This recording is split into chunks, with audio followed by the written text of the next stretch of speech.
him.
Malo.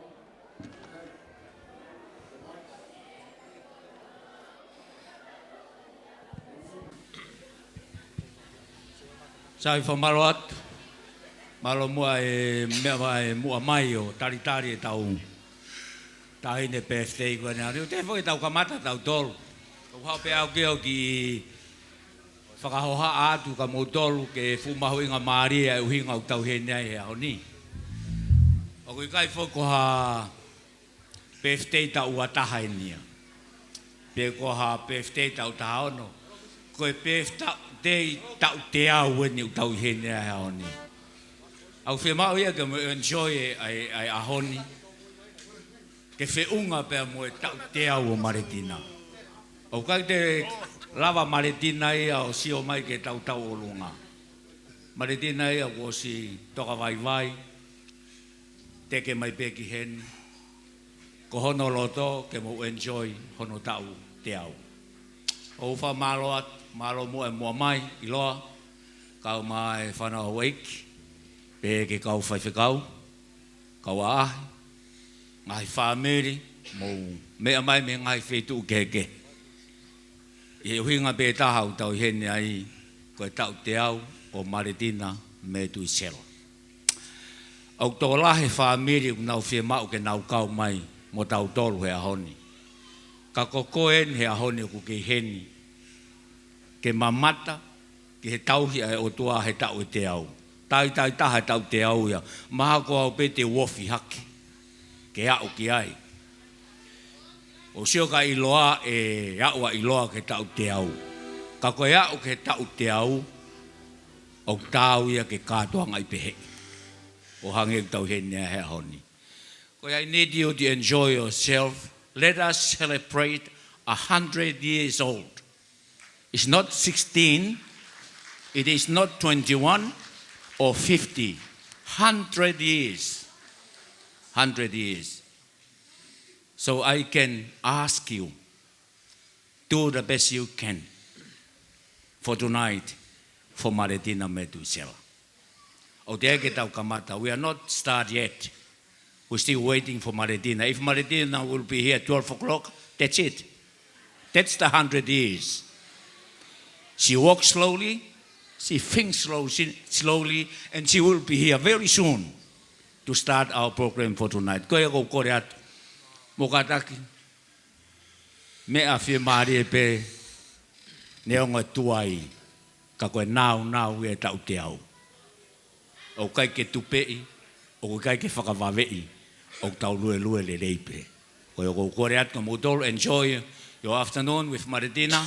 Atau kore pe ke tau kauta mea. Mokata ko paspasiha kauta mea koe. Ka pau te ke mo ilo ke hingoe kauta mea. Koe pea uongo e ne vai ko latai en yuku i omrunga koe ni. Nau tātaat koe ne teimini. Kore pe ka nau tolu ke nau tafpe ai kātoanga.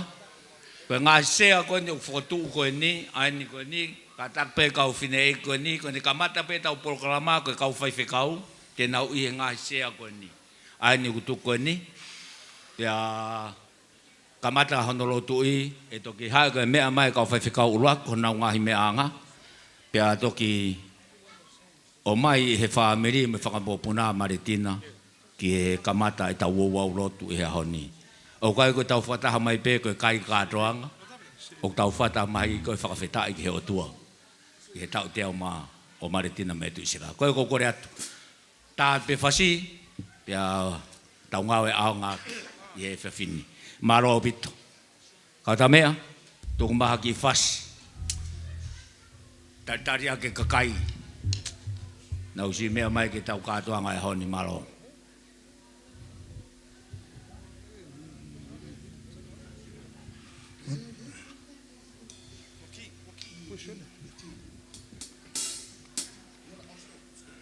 Play the G.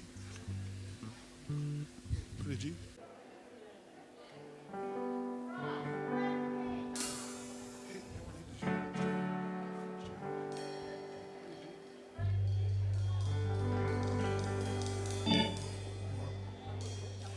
He ha ha kua ki te wakona. He ha ha kua ki te wakona. O whaloto he lo se moe hei lala. Whatakau ti e whonga atalanga. Alaha koe kalo ni mapa. Utaanga si a sola o kotaka. Ki hele ele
DJ.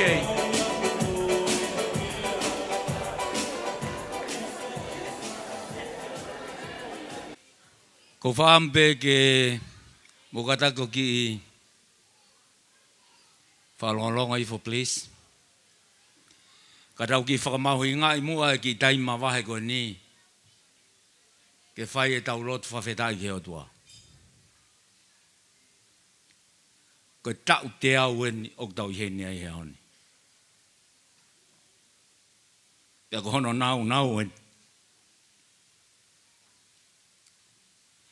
Whakahifo mahari e mai. Ke whiunga.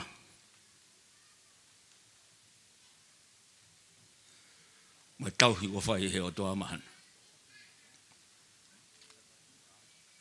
Mōni pe hiwa he tangata whatsame. Te uwhawheta i kia te koe e o tua. He kua ke fuakawenga. Mak mauto. O i kai, i hatao e taha. I hatao e taha ono. I hatao e ni manoa. Ka koe ta e te au. Mo si o mai pe. Ka kento ilo ia mea.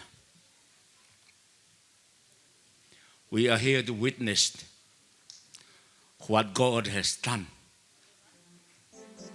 to Maletina Metuisela for 100 years. God is good. All the time, thank you. Ka koe nau ia o Maletina Metuisela.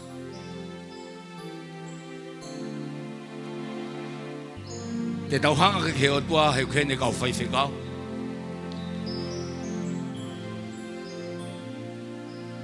Ke tatake e tau au lotu. O kore whakamore atu. He kai tupei e tau kātuhanga. Ke whiunga mo tau loto. Ka e tupei e tau kātuhanga. Mo tak māmaari e. Ke whiunga mo i vai o Maletina.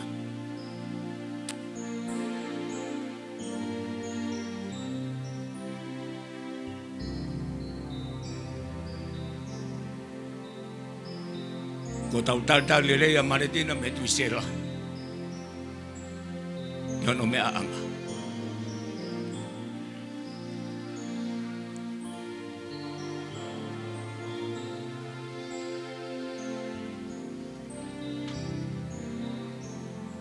Whawhetai ke o tua.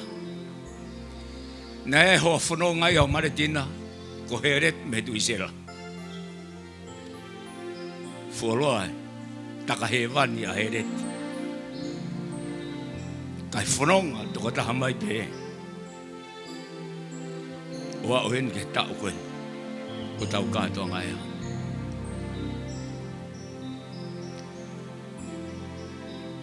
Let us thanks to God. For He is good. All the time. Tapu ke a whio ai o tua i ho tau lotonga.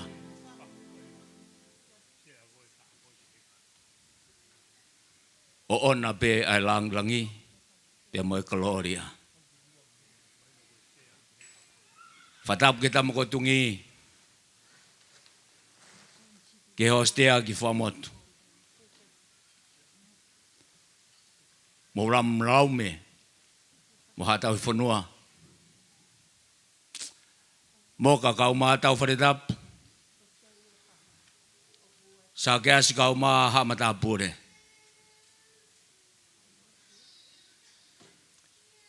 Whatapu atu. Ilo vai lala mo weiki. Whatapu ke kau tak lotu ngau heni. Ia honi. Tahini Palestini o Uniting Church i Australia ni Reverend Carissa Suli. Moderator ACT moni sauele fai mata havia hiriau. Ka mo kau fai whekau ko heni o kinau i heni. Whatapu atu ke whanau mo whamiri kainga ko toa pe o Maletina. Ngahi maheni ko toa pe ko tau ualolo he pangai o apini i he fiaf ko heni. Pa ko kore whakamore more atu. Ke awa whakihea e tala whakatapu. Ke hi. Ko taimi o e tau katoa ngā. And I'd like to cut my welcome speech very short. Because I know we are running a little bit late. But because we're waiting for Maletina, it is her day. Please welcome each and every one of you who are here today. Let us celebrate. Let us enjoy in the Lord, for He is good, for Maletina Metuisela, for 100 years old. May I ask Reverend Carissa Suli and Ivan Roberts to lead our prayer of thanksgiving for this afternoon. And then, after that, we continue on our celebration until 12 o'clock tonight. Thank you.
Moimoi ke tau hu ke a Sihova he o mā oni oni hono huawha.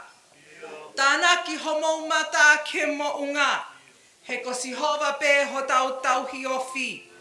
Come, let us worship God who is faithful in every season and is the God who gathers us in joy and in life today. Amen. O ka tāke o me pe o lunga, ko tau uruaki himi, ni mangeau hiunga fulmataha. Can I just take this time to explain to those of you who don't understand Tongan? And then we'll sing the 3 verses. This hymn talks about Jesus as the King, the faithful one, the shepherd. As we're heading towards this coming Sunday, we celebrate the reign of Christ. And this hymn speaks about everything that Maletina wondered was in Jesus Christ. Ko hai hataha e piki mau pe, sisu pe, sisu pe. Sia kainga I kai ngau e sisu pe, Si supe tene fai ke osi si toki ofa ta e motu e. E tene tu mau he aho kovi kako si supe. Si supe.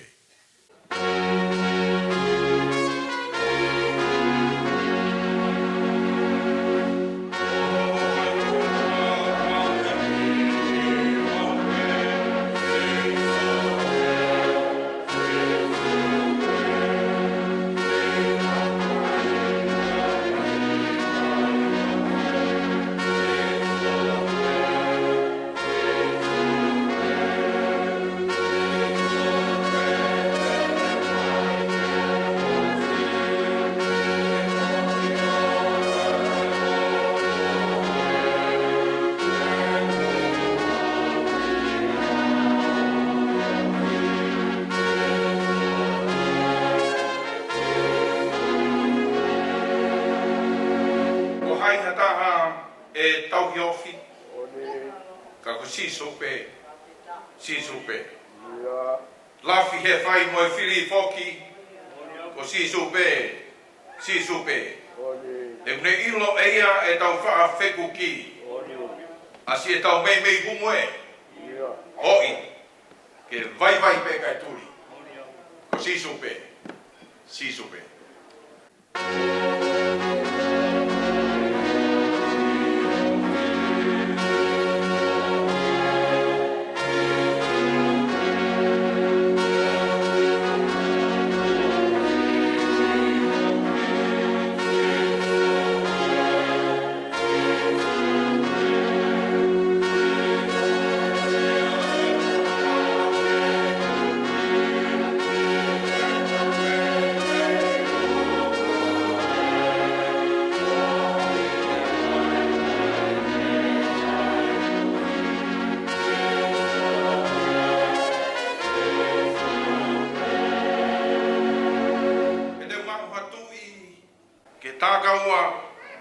kako si supe oku eiki kaya ha fa tua ko si supe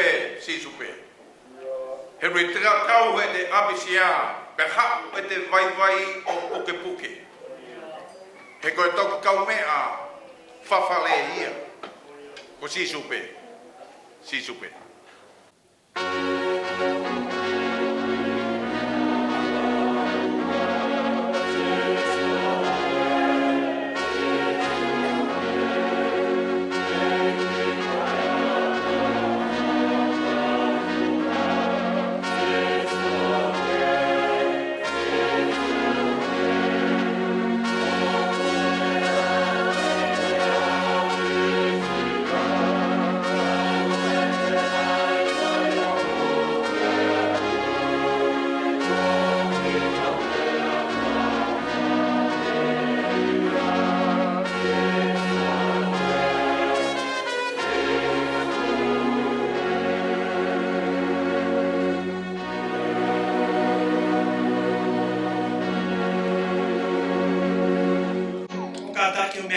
Please be seated as I lead us in this opening prayer. Ko kore pe mua ke whakatuloa, ke tupe mua ke puke ki whainga Māria koe ni. As a moderator of the Uniting Church for the state of New South Wales, before I lead us in prayer, I wanted to bring a greeting on behalf of the General Secretary, Reverend Dr. Peter Walker, and the Office of the Synod of New South Wales ACT. A very blessed, happy 100th birthday to you, Maletina. May God continue to bless you richly on this day. Friends, let us pray. Ke tau loto. O tua mafi, ko koe koe mau tamai whahevania e awhiona. Koe tui koe o e ngahi tui, pea koe eiki koe o e ngahi eiki. Koe alifa koe pea moe omeka. Koe otua koe o e kamata anga, pea koe otua koe o e ngata anga. O mau unu mai I he hoa koe ni otua, ke mau atua e whakawhetai, mo e whakamalo ki he awhiona. Koe otua koe na I he kamata anga o e mamani koe ni na ke iai. Pa mau heni pe otua ke mau whakawhetai atu ki he awhiona, he mau ilo whakapapau o ku ke heni mo te mau tolu I hoani. Pau hiki hake ho mau leo ke mau atua e whawheta I mo whamalo ki he awhiona. Mau ilo tua koe ke puri pe unga ha mea ke hangai fofonga mai e awhiona. O mau unu mai o tua koe kupu pe taha, koe siasi, koe whamiri pe a moe whanua. Ka mau hoko koe sino ha mai o a Fiona I he mō menit koe ni. O mau heni o tua ke mau atu ai whawheta I ko uhia, koe tauhi ai a Fiona o ke whaiba mai whae fita koe ni, ko tina Metuisela. Pak mau whamaloat o tua mo mau whawheta I. Ko uhia o tua mau heni be, ke mau whai ho mau whatongia, koe mau lotu, pa mo mau hu ki a Fiona. Ko ia o tua mau unu mai hoa koe ni o mau kore ho lau mahari e mafi. Hifo mai o tua tataki ki mau tolu. I he hoa koe ni. Tataki ai whinei ki pare seni. Whaulo ai fola ki a tek mau tolu I hoa koe ni. Koe ngahi hiva, haleluia, haku mau whai. Ka whalau lau loto, haku mau kore a Fiona. Ke whaai ma tek mau tolu I hoa koe ni o tua. Ke tala he ngahi whalau lau loto, pa moe ngahi loto o mau whai, ai ofa hulu ai a Fiona ma e whae he koe ni o tua. Ma whawheta I atka te koe. Eternal and loving God, we draw close to you as we open this time of thanksgiving to you, O God, for the love and the protection that you have given this beloved mother, grandmother, great-grandmother, and auntie, a sister, but indeed a beloved child of yours, O God. As we draw close to you in this time of thanksgiving, we pray that your Holy Spirit fall afresh upon us as we gather together as family, as friends, as the church and the community, O God. We pray that your Holy Spirit come and dwell richly among us, that this time may be a time of thanksgiving for her life, for all that she had shared so abundantly that we, all of us that have gathered, has borne witness to that. So Lord, there is so much to pray for, but we especially just want to give glory and honor to your mighty name in this moment. Lead us now by the power of your Holy Spirit. Eiki, tataki ki mau tolo he waloto mau whai, ke mau tuku kololia ki a Fiona, he mea koto apeo ki mau whai I hoa koe ni, ai ngai hiva, ngai lotu, ngai whawhetai, ke kololia mo lang ia mauai pea a Fiona.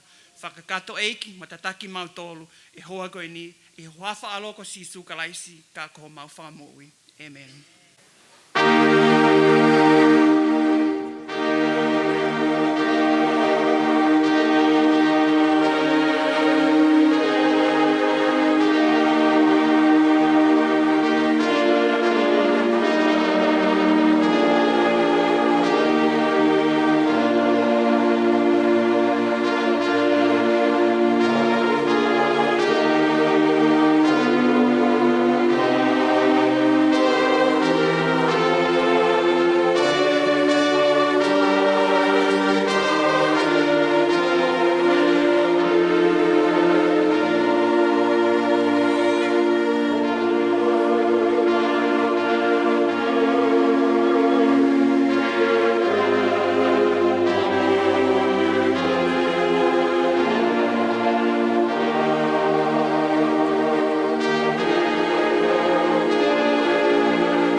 Raki o e wholfola a Maletina Metuisela I ahoni.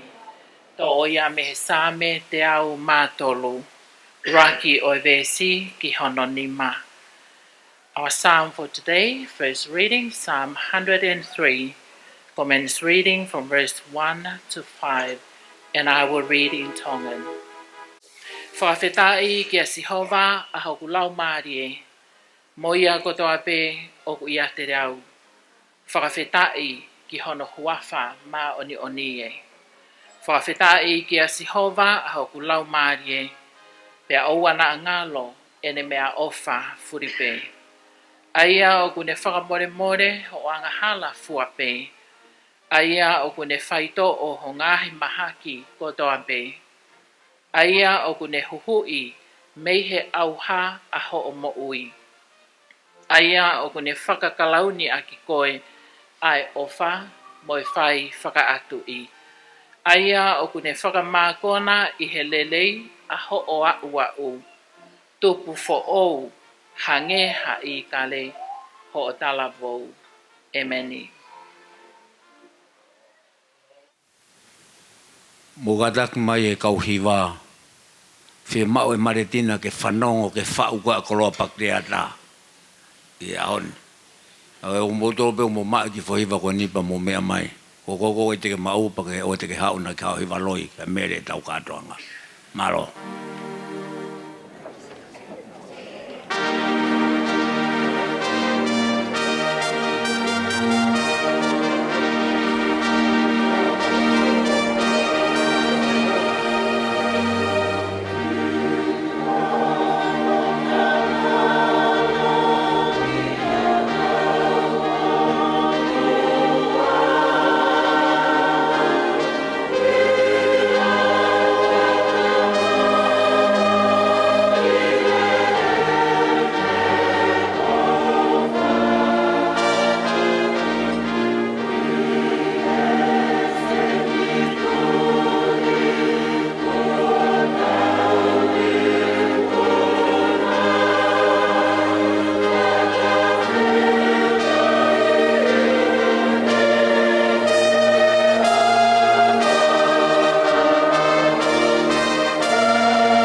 O malo atu ke kauhiwa.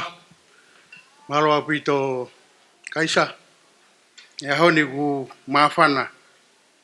Whanau ke whau ai te hina koen. Ai whai ngāo e whakataha i ti waini ngai ta. Ai fia a honi o malo atu. Neongo ko puri hono fofonga i koloa whai whekau. O ke iongo mai hono reo i hene ngai whau. Psalm 121 reminds us that our help comes from the Lord. Te utangaki hoku mata ki ngai mo unga, e hau mei whe hoku tokoni, ko hoku tokoni hoku mea Sihova. Ai ana ne ngahui ai langi mo maamani. Seuke, e gaide ne tuku hova e ke ngaue, koia ku tauhi koe, e gaide ne mohe. Wakai ke tauhi o Isleri, o kui kai ke ture, pe tokoto ke mohe. Ko Sihova be ho tauhi o ou. Ko Sihova e me ho to matau, ko ho whakamalu malu. E kai tae koe e la a aho, pe koe mahina i he pō. E tauhi koe Sihova me he kovi furi pe io, tene tauhi ho lau maari e. E tauhi ho where mo whafo e Sihova, me he taimini ho lau I kuonga. Amen. Our second hymn, I will follow my predecessor who announced the first hymn in explaining the context of this hymn. I think it's only fair that our brothers and sisters who don't understand the Tongan language should understand what's the meaning of this hymn. You know, this hymn is like a word-to-word translation from the Methodist hymn book of the hymn, Take My Life and Let It Be. And another verse, take my silver and my gold. Take my hand, my voice. And I'm sure that Tina, in her lifetime and in her walk of faith, have known this hymn, not just in here, but right in here, in the heart. So I will spell it in the Tongan language. Sisu ke mau maau e ku ngahi mea kotoa tare niti ngahi tau whanau whare moe koloa.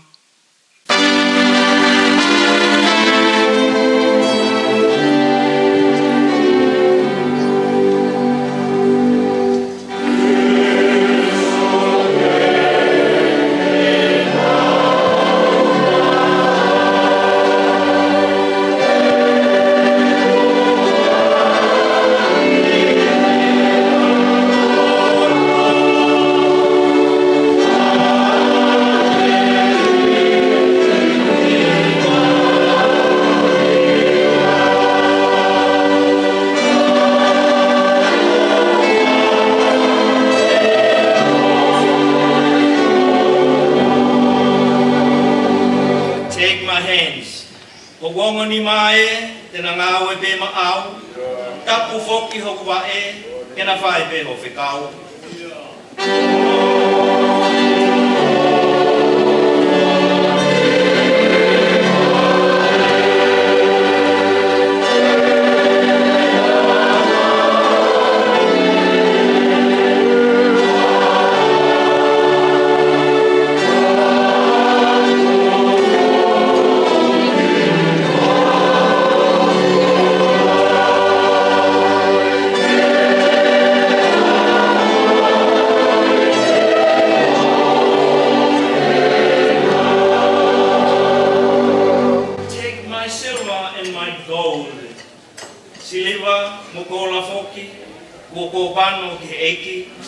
O I kai pe te uta ofi a kukonga se niti.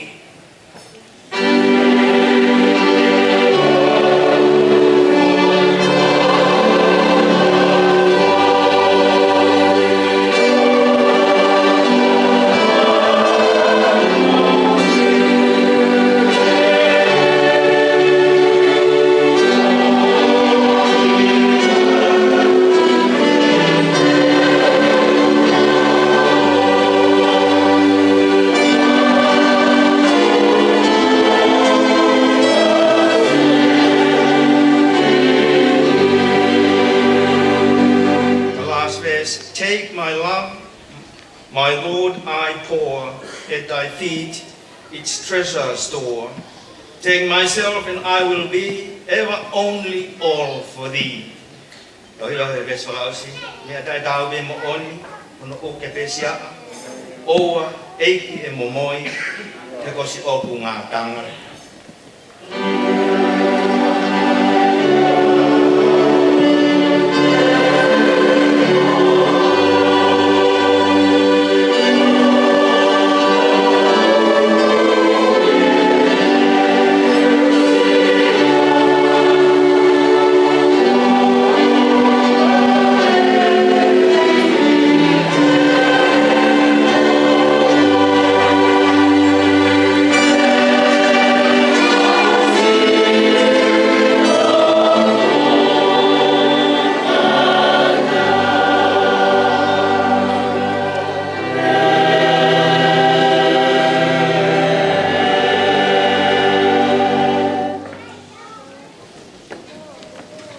Bless the Lord, O my soul, and all that is within me.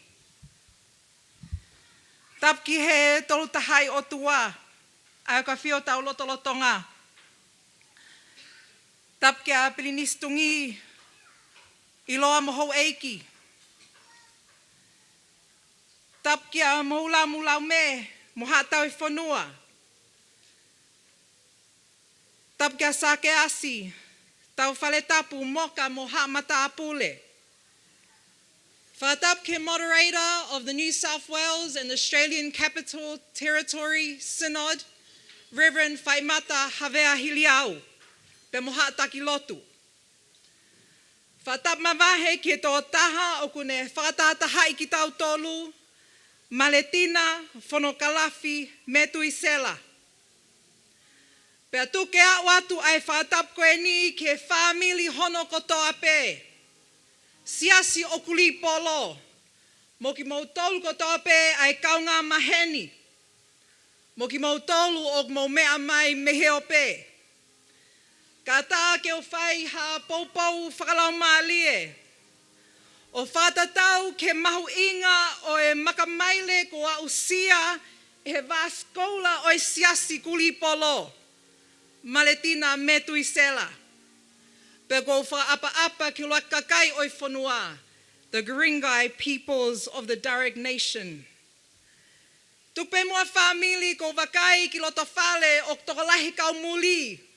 Kai maho inga ai tau tangata ua tolu mo wha o e hako o e tokotaha o kune whakatahai ki tau tolu. Ko whakaamu ke nau whanongo ke wholofola. Pe Moimoi o Maletina o wa usi ai aho koe ni. So I will try my best to hold the languages in Tongan and English. I do want to say, family, that today we gather with full hearts. I don't even know how to describe the joy and the awe of looking at Maletina, 100 years old. The family has gathered us together, their beloved mother and grandmother, a great-grandmother and great-great-grandmother. Oku haha molofia ke tau wakai oku wau hataha ke whainga tau koe ni. Ka koha tāpuakia mehe otua oku ne whakamahino mai kia te tau tolu whamili. Koe otua tokotaha pe oku ne whoaki ai mo ui. Pe koe whailonga oha mo ui, na e mo ui I he alo ofa ai akalaisi, na e tatakia I he tui, pe akilotoa e he ofa ai otua, I he taulahi koe ni. Today we honor that gift with gratitude and joy. And it is a great honor and privilege for me to be offering a spiritual reflection on the importance of Maletina's 100th birthday. I'm not even half of 100. And yet, we get to witness to what God has done in her life. I want to thank the family for the privilege to lead today with Reverend Ivan Roberts, the moderator, and all the clergy who are here and also sitting amongst the crowd. I spoke with Reverend Ivan Roberts in preparation for today, and I said to him, it's like a homecoming for me. We are going to have a family reunion. The little church that Maletina loved was Cecil Gribble Tongan Uniting Church. That was my spiritual home. It was the congregation that raised not only myself, but many of the ministers who are here, ministers who have been placed to nurture Maletina's spiritual life. And they are here today. And it is an honor to stand as the president of the Uniting Church and a daughter of this community to celebrate her life, for she has been part of my own formation, like many other ministers who are here today can acknowledge. O whakamalo atu ke motoreita ka umaa kau taula eiki o tau kau whakataha e whiawhi koe ni. Many of the ministers have travelled as far as Canberra or rural New South Wales, Brisbane, Melbourne, rural Victoria, and across the life of this synod. Ko mo kau mai ke tau tuu whakataha, e makamaile o si aho Maletina, koe tāpu aki, kai ngata pe ke siasi, ka ke family. But we turn to the scriptures, Maletina's favorite biblical texts, Psalm 103 and Psalm 121. And when you pay attention to the text, it gives us a glimpse of Maletina's life here on earth. Same te au mātolu, koe same oe hamoui whawhetai, ko hamoui o ku whahikiki o tua. Whawhe he same te au mātolu ke tau manatui ai lelei ai o tua. Peo hanga he tō taha whau same koe ni, o whakaiki koe hā ai ngahi lelei ai o tua. O whakamole e he o tua. O whakafoki hao mai kita e he o tua. Pe o aki lotoa ki tau tolu e he o tua aki ene ofa. The psalm, or one of the psalm of your grandmother's or your great-grandmother's favorite psalm, reminds us to remember God's goodness. God forgives, God restores, and God surrounds us with love, and God fills our lives with good things. When we look at Maletina's life, these words come alive. E tau wakai ke mo'ui a Maletina, o ku whakaha mai pe I he mo'ui a Maletina a ngahi lea koe ni. She has lived through seasons of joy and seasons of sorrow, seasons of plenty and even times of challenge, and through it all, kei whawheta ia pe Maletina ahono otua. Her faith has been steady and her devotion has been sincere. Mo'uia Maletina na neong ongo mo'oni e ne matea ki'i ai mo'ui ia sisu kalaisi. Pe o kune whakamo'oni'i ai otua o kune lot ki ai. Everything Psalm 103 names reminds us that Christ has fulfilled in her life all that Psalm 103 talks about. Her 100 years are a living reminder of God's mercy and faithfulness. And if she could speak those words, I'm sure she would say, "Bless the Lord, O my soul. Whawhetai kia Sihova hakulau mālie. Moia kotoa pe o kia te au." Same te au o wangofulu mātaha. Ko hahiva whewhanonga akieni moha mo'ui na e malui e he otua. This psalm is a traveling song and a life that describes that they are held by God. In biblical times, people walk long distances to worship God in Jerusalem. The roads were rough, The hills were dangerous and the journeys were long. As they walked, they sang this song to remind themselves, God is watching over me, God is beside me, and God will keep me safe on this road. This psalm was written for people on the move and people who did not know what was ahead, but trusted the one who walked with them. Pero koe uhinga eni o sāme te au ngō fulu mataha. Lava ke tau mata tonu ke a usia o whine 8 birthday koe ni. When you think about 100 years of her life, she has traveled a long road, remembering her late husband. They began in the most beautiful village in Tonga, Fuamotu. Then made their way to DY, Australia. Whetuku mai ai family boi kaunga maheni ki DY ni. Langa hake ai siasi o klipolo. Hi whetu uno ate. And it's interesting how Psalm 121 tells us to look up to the hills.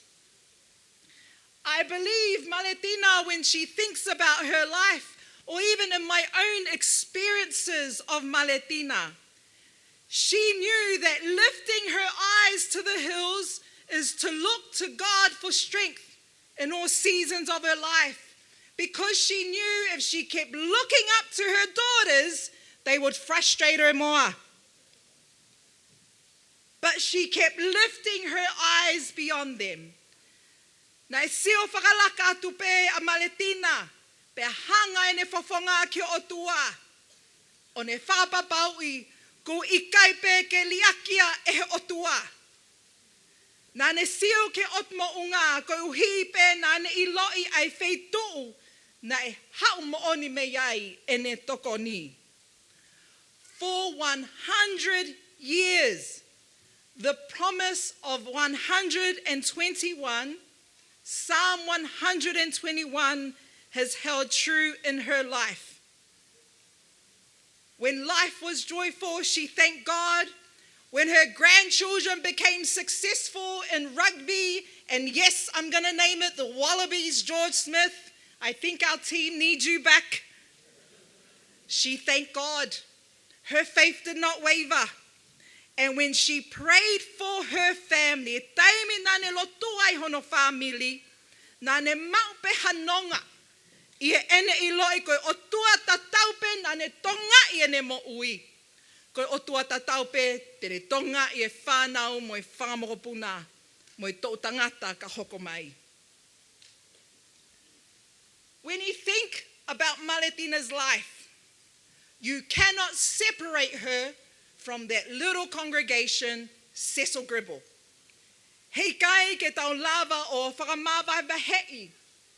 Ai mo ui o Maletina, me ki siasi koe ni, na e ofa uai a Maletina ko klipolo.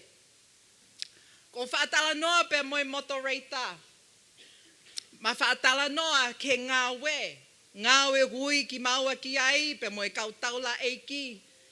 Pe ma ki whakakata pe he, koe ki I siasi koen ko klipolo.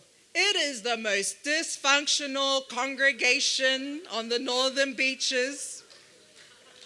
But let me tell you, Cecil Gribble has delivered the most ordained ministers.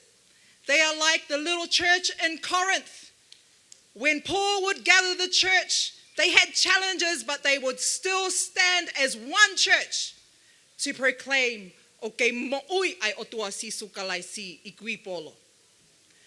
Pea koe ma wa'u mai ke ngai tu unga koe ni, koe ngahi lotu lelei oi mātua o klipolo. Mātua ko mole atu me siasi. Kau whaiwhi kau na nau ngau we I siasi ko nau hiki atu. Pea kau ai whine eiki koe ni. I hene lotua kotoa ki mautolu si kau whaiwhi kau. I he ngāwe ko ui ki mautolu ke mau ngāwe whakasewa aniti ki ai. It is so important that the grandchildren and great-grandchildren understand the legacy of your grandmother or great-grandmother. Reverend Ivan Roberts had reminded me in preparation for tonight that in 1978, when many families migrated from Tonga to Australia, your grandparents, amongst others, but Maletina and Heleti, were the first two to establish the first Tongan worship or congregation here in Cecil Gribble, in DY. Ivan Roberts had shared with me that Reverend Cecil Gribble, when he met Heleti and Tina, they had asked Reverend Cecil Gribble to ask for a place to worship in Tongan. And he welcomed them and he wrote these words in the parish newsletter. There are many Tongans living in our area from Manly to Narrabeen. They will meet for worship in our Avon Road Church on the second Sunday of each month at 3 p.m. The services and singing will be in the Tongan language. The Tongans would welcome any folk from the parish at these services. From that first planting of seed of faith, this congregation that Maletina has been part of has continued to grow and has continued to be born as they proclaim Jesus Christ as their Lord. I truly believe, Paula, koe aho koe ni o kui kai koe aho pe ke whakawhiwhia I he whamili. Koe aho e ni o e siasi o Polo. Ke tau kau whakataha pe mo e siasi whakaloko fua. Ke tau whawheta I whakataha ki a Sihova koe uhi koe Moimoi o si Maletina Metuisela. Maletina served not only as a lay preacher in the congregation, she was one of the women whom, when the choir would sing, her and I recall Lilio would be the dancers and warming up the singers and making sure that they felt supported and affirmed. Ko Maletina e ni family. Na ne kau I he lotu ai siasi. Haue kakai, aloate kakai, ui e whaiwhekau, hike atu e kainga. Pe me mi pai siasi, ko Maletina e ni aue ni ke tau te au, o kei tangutu pe whine eiki. Fua ka venga I siasi. Pe o tau whawhetai, I he whahinga tāsi pinga mo ui, o kone whai ki a te tau tolu. I want to share one last memory from one of the granddaughters. I had asked one of the granddaughters if they would describe Maletina to me, because we as ministers or members of the church, we get to see the good works, but what is she like as a grandmother? These were her words. If I were to describe my grandmother in one word, it would be steadfast. She remained unwavering in her faith and grounded in the word. Some of my favorite memories are watching her sew someone's Sunday best or design a tapa for her women's group. I don't know what they did at the women's group, but they gathered together. I loved watching her gather with the women in Cecil Gribble Hall. She was always creating, always serving, and always giving. Her legacy continues on. O hoko atu ai tuk whakaholo o Maletina o whakafou mai. I he whānau e toko whā. 4 grandchildren, her legacy continues on. 4 children, 22 grandchildren, 52 great-grandchildren, and 4 great-great-grandchildren. What a blessing. I think that deserves a clap too.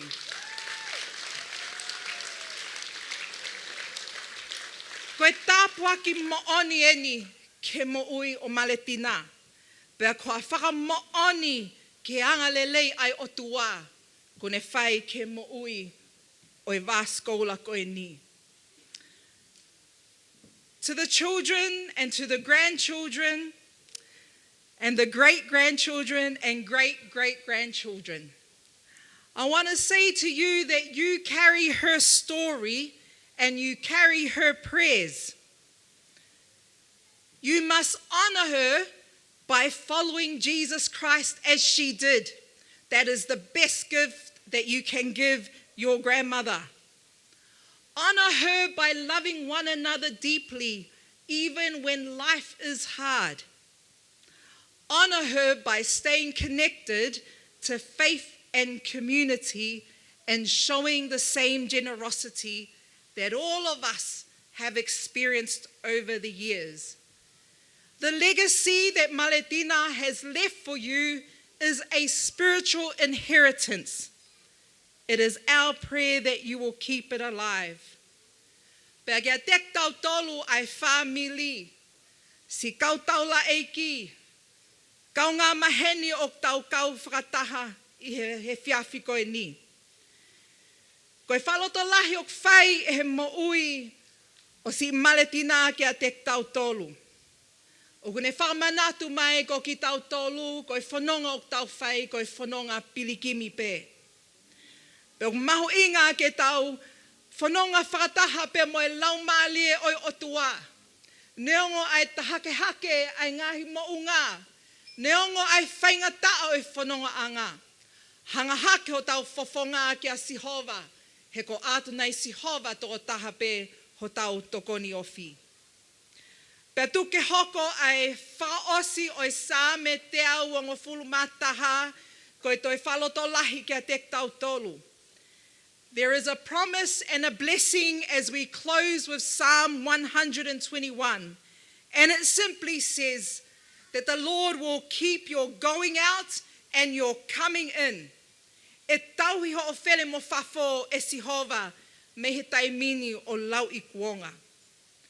For 100 years, God has kept Maletina. Ko malui e otua ai moui e Maletina. Ko e taueni e te au, e ne ngawe whai ki velenga, pe mo kalaisi. Pe ko e otua tatau pe na ne fua ia, I he sentuli ko e ni.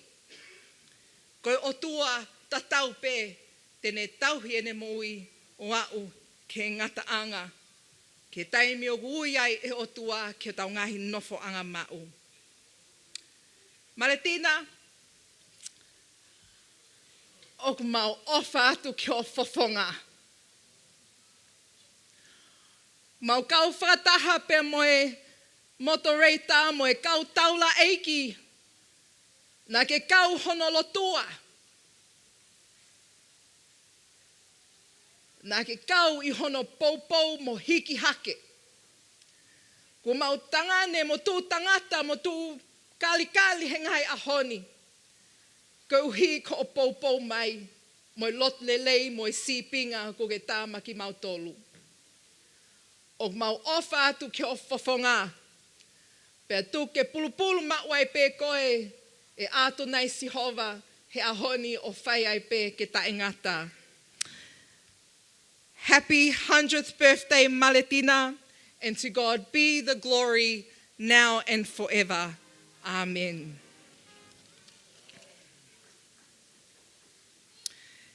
In this time,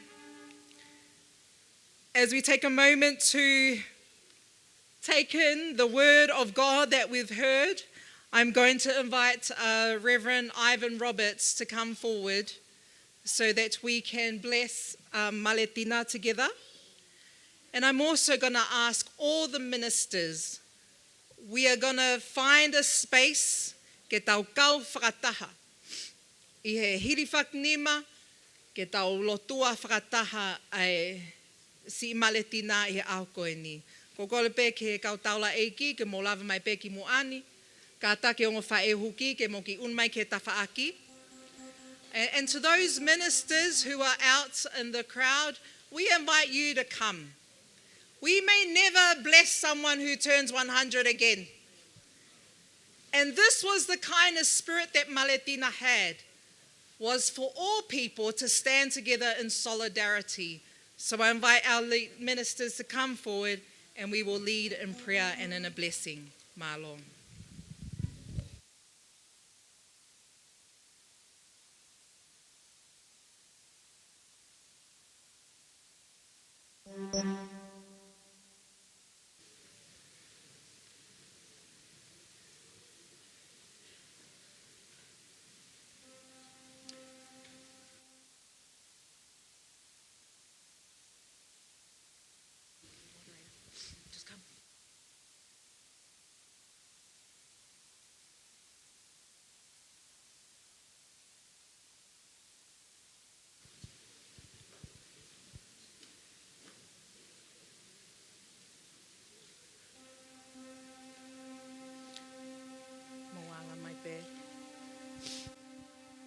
Let us take a moment of silence as we call on the Holy Spirit. Come, Holy Spirit, come. And take a moment to pray in your own hearts for Maletina as we lead this time in prayer. Ke tau lotu.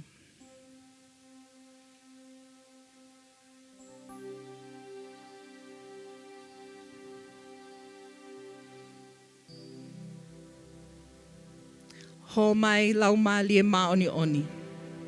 Come, Holy Spirit, come. Og maulea frataha pe moe same. Whawhetai ki a Sihova hoku lau malie. He ukulelei maupe a Sihova. Pe he whiawhkoe ni og mau mātā tonu ai mea whakaofo ai otua o kuke whai mauai pe. Mau whataha mai e o tua pe mo si kau taula eiki. Ke mau kau whakataha I hono hiki hake ai mo ui o Maletina Fonokalafi Metuisela. Na ikai ke lelei hamau tauhi. Na ikai ke lelei hamau poupou ki ai. Ka ihenea usia ai ongo same oi aho koe ni. O kune whakamanatu kia te mau tolu. Na iai ai trotaha kehe. Na whai hono tauhi hono mo ui. Na whai hono lehi lehi ia. Me ai ahi oi te volo. Na whai hono puke puke ia. Ingai whai tau kotoa pe oi mo ui. Whai tāpue ki na mai e o tua ai mo ui o Maletina. Mau fuaki atu ene mo ui ki o awhini mā. Hoko atu hono tauhi. Pe atuku eiki ke hoko ene mo ui ko e whalotolahi ke tau tangata pe mo e tau tangata kotoa pe. Ke ilo e māmani kotoa. Ko koe pe ai otua mo oni. Ko koe pe ai tui mo oni. Pe a whakafonuia aki ai lau malie ofa ai awhiona mo e lau malie kelese ai awhiona. Pe a tuke ulo mai ai pe ai mama akalaisi kene mo ui. O no whamau ia te ia o whai ai pe ke ta ingata. E o tō mafi mafi. As we give thanks for the ways in which we have been able to share in Maletina's life, we pray that your blessing may continue to be with her more family. Through your Holy Spirit, may she continue to walk in your ways and bear witness to your love and grace.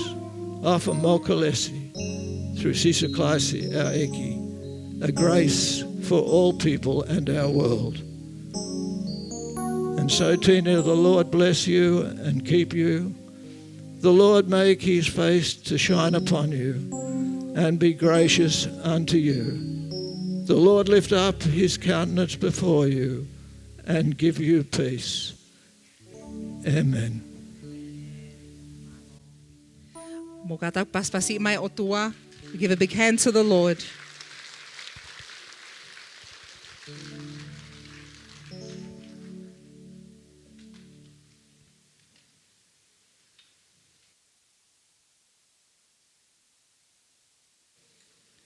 We'll now have our final hymn,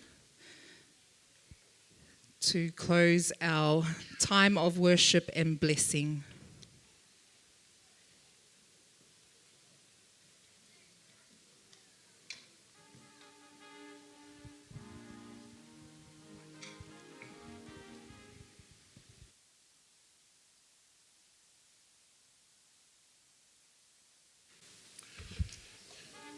When I come to our final hymn for this part of the Thanksgiving celebration, Karl Barth, a theologian, a well-known writer, in the last few days of his life, his students would come up and ask him, with all the many books that you have written, with all the many lectures that you delivered,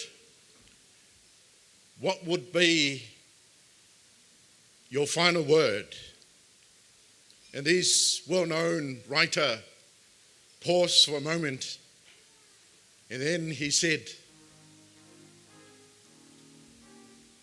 Jesus loves me, this I know. The song that the hymn we're going to sing now, is at the heart of the words of this hymn. Speaks of a God who had loved us and continued to love us so much.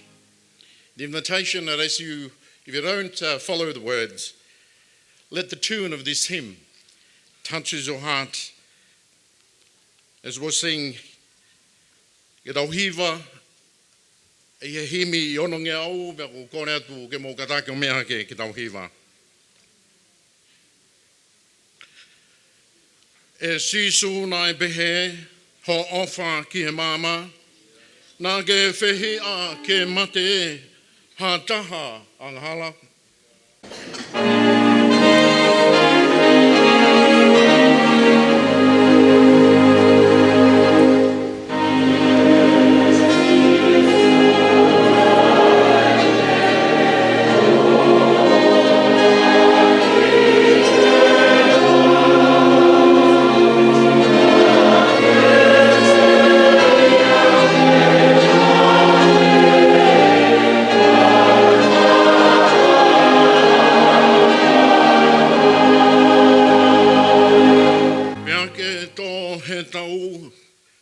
Ke hao ai tangata, o whaingo fua ho mate au, ia te tō ki mara.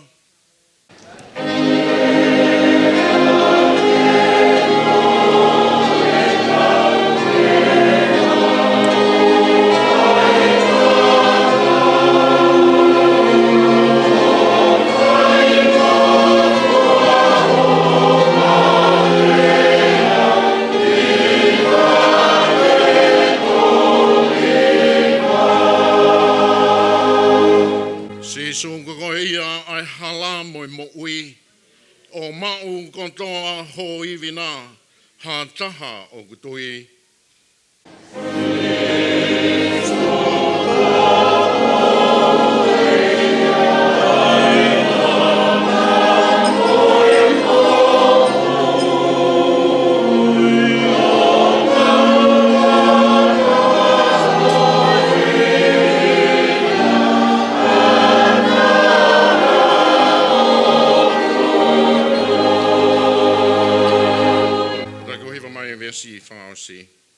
Pe au wango ie ai tau ai tata a, o lawe hoku lau mari e, mo ui ta ngata.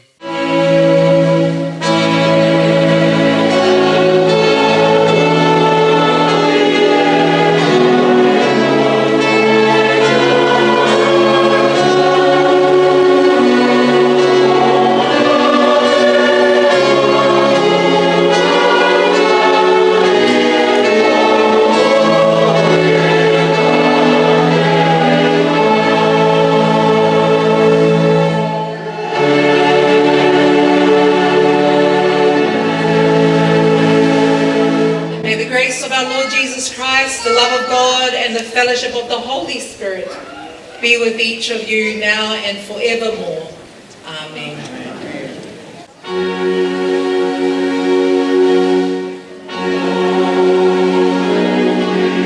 Amen.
please be seated, please.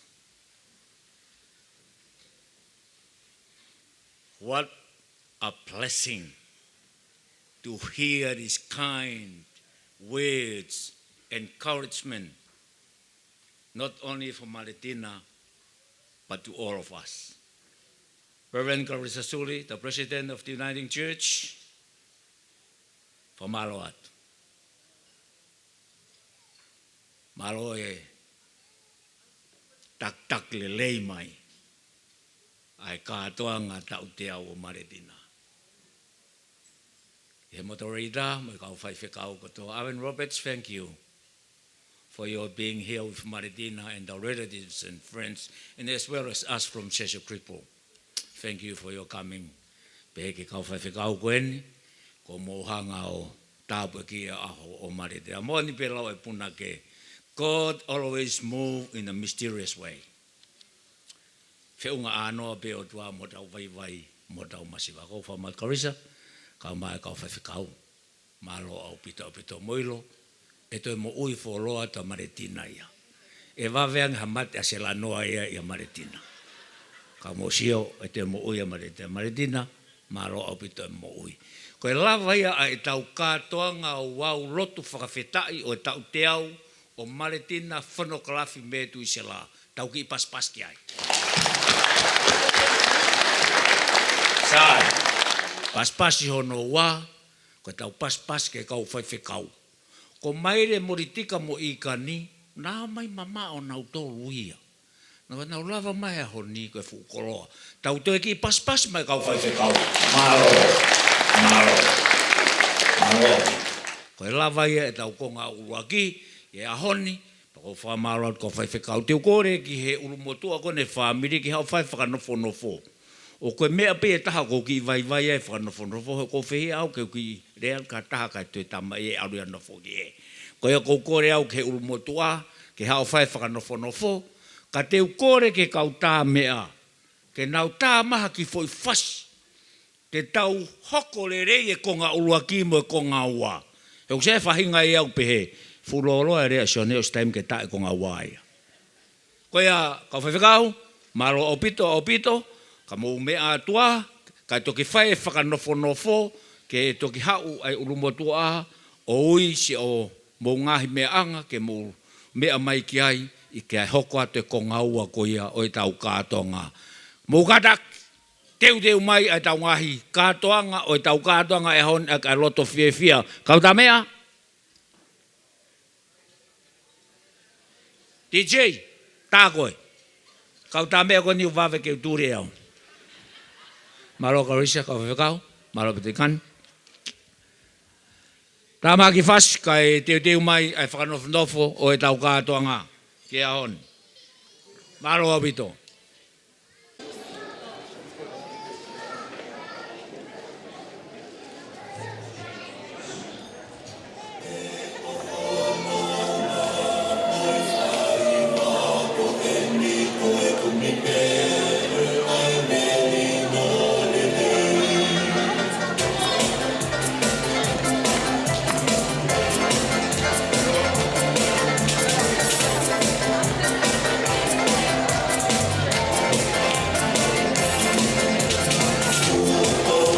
Peke kau whaiwhekau.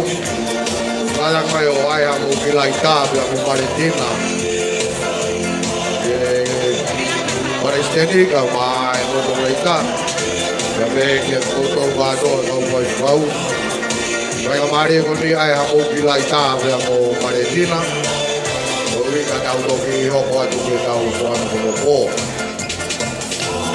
Ono wa pe kua tātāngi ai tau Roa koni koto, ui e whai ai e tau ai, wame ke e o Latu.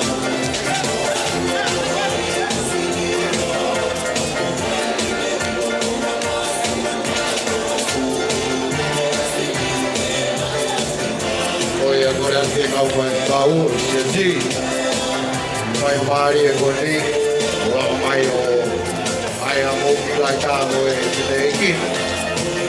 Kono mai ka hau isteri e kau mōui. Wāhu mai o maari e o mōui. tau e ke tau o ai o ai.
Maro.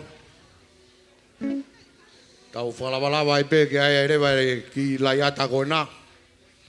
Ko wawe pe taimi ke tau whoki mai ai ke tau polokalama. Tā mea, tu maa ki voi whase tā.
Mano, tobilong amo ni Moimoi may halalo.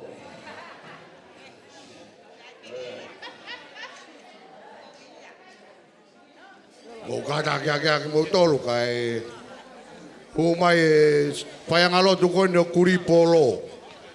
O me ako mo ufolo ay Maletina ko to ko ni ko yung nga taat.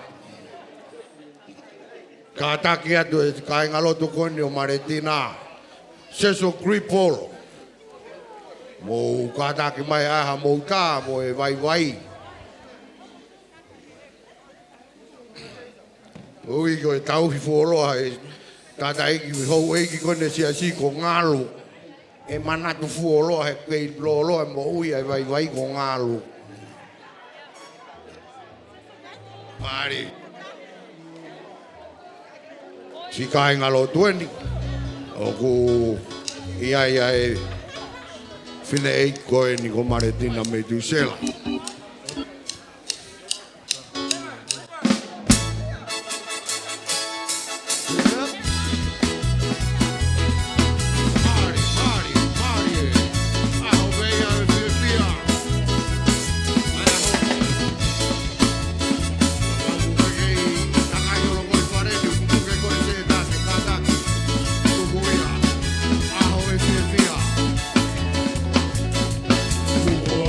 Matangi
Tau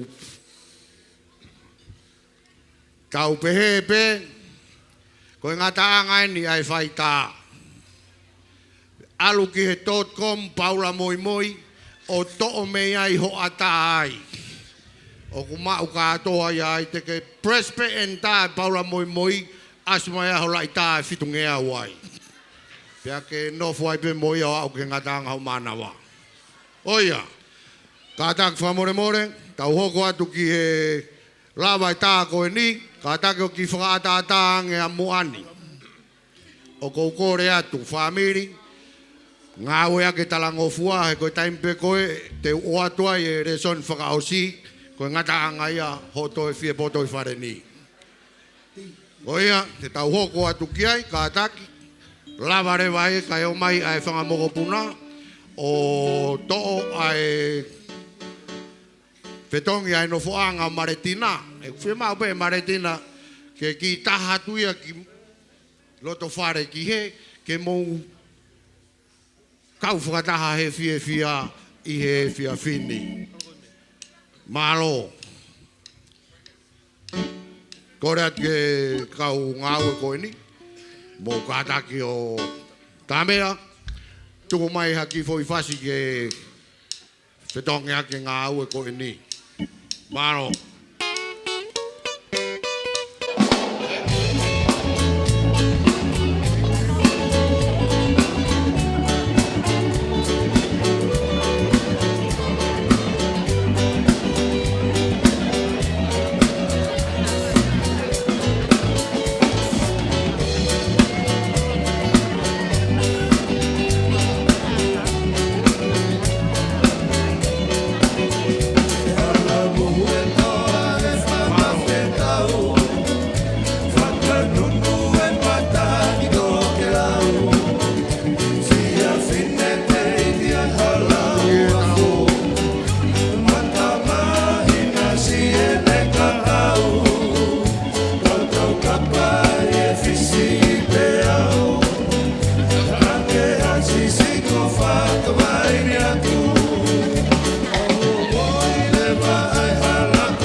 Malo atu ki e katak fuolo ai pasteni, kai o maasi kau taula eki.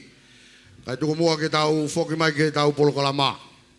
Katak ki pe family, ki mau i foki e tau sea, kai ui kai whakakato e tau ngāu e whakalau maari e kamatanga e tau ngāu e ahoni.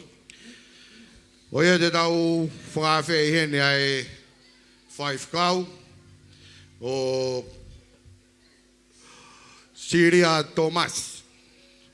Siria Thomas, kene kātaki mua o whakaatahang e ai te pire o e kātoanga e ahoni. Pea ka lawa ia te tau toki hoko atu. Tau ki hiwa pe he vese taha koen. Pea ka hiri ia e whakakato he 5 kau Siria Thomas ai tau Latu. Ai,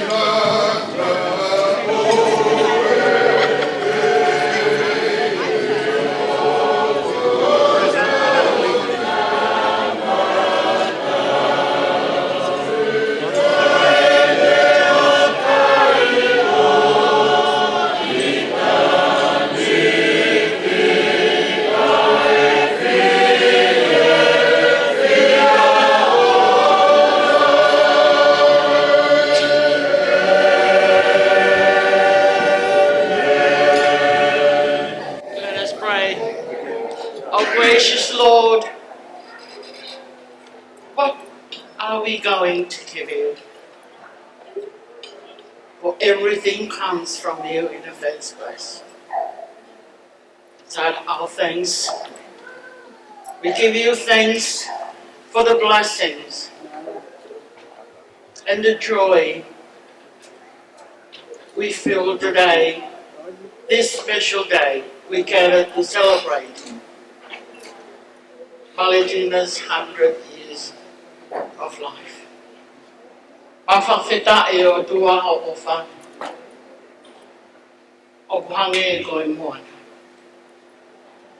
Kai ke maurawa, ke whakamatara. Mawhawheta, ko rea pei o tuha mo ya koe ni koe mawhawheta. I ngahi tāpua ki kotoa pe, ko maurawe ai. Ngahi tāpua ki kotoa pe, ko ke whakafou mai I kaunang koe. E mau whakatataha, ke watu ai mau rotu, mo I whakawhitai, mo I whiawhia whakataa, mo I whamiri, mo I siasi, kai uma a ngahi kaunga mea mo mahi ni kotoa. Mau rotu e o tua, ke hifo mai ha tāpua ki. Ko wia, ko e mea tokoni, ko teu teu, ke tō ai hei nasi o e Palestini, kai uma ai kau taula e ki. He whoki I he whamiri, kai o mai ngahi mahe ni kotoa pe. O whamalohi ho nau sino, ko uhia koe ngahi whatongia ke kehe, o e aho koe ni, mo e ngahi aho mau hangatu. Whakatapo I kina o tua, bless the food we are about to eat, the hands that prepares, if we take our share, nourish our bodies to serve your will. In Jesus' name we pray. Amen. Amen.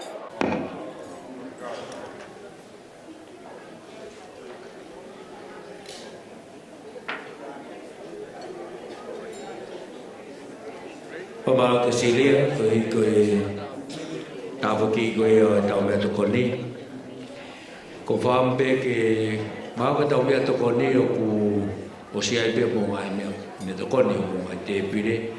Ka koe tau meni wana koe Moimoi, musaki Moimoi e o kata ko mea pia o mai mea aha mo mea tokoni. For those of you need food from the back, they will kore ki he, may I ask the ministers to go first and o share mai bina mea kai.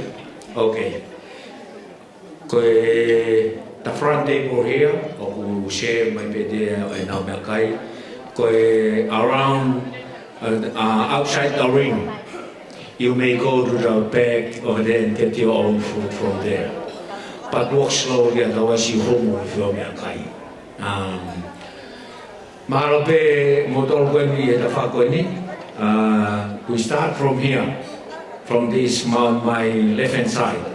Mokatat motor go first and get your own food from the back. Koe era? Ia koloto che. Koloto koe ni ushe mai pe o mo mea kai. Inside ring here, your food will be served. On the outside the ring, you can walk to the back to get your own food, please. Thank you. Start from my left hand side. Pea hoko atu ai pe ta whakoe, mo moi koe. Koe ka wawau keke, koe ne os koe ni sela pe moi whamiri, te tau hoko atu ai pe ta tolo ke tau wawau keke, e osi koe ni ai mapata. Te kore pe ke kau tā mea, mukataki. Tā mai pia whasi kau toki kore pe ke e taimi hoko e kau polo karama ke ki toku whataimi pe. O mai e ri kaha, ka whanawa na mua ko tā mea e whoi mahina tala e mahina ne tā mea ai mua ko tā mea. Bring the best. Ki urawa pe e whataiso mo tā mea ka toi mea, pe saia me mahamu se. Palo.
Maluat, malo kautame, tau mai mawhana tau katoanga. O wongongo ipe koe poni to atuai ho mouta, whamanatua ke tau te au wene ki o whewhine koen. Tau lotonga teu ke keke i he ahoni, wane mau pe ai selanoa pa mua malan pa moi whamiri, ko toto ai keke aho koe au Maletina. Koe tau rea whakawhiski au ni, whai atu ai awha pakreata, kai toki whai e oskoine toto e keke. Sai, kau ta mea, te teo mai tau hiwa PFT ka tutu e keke aho ia o Maletina i he tainimi. Keke ne tau te au.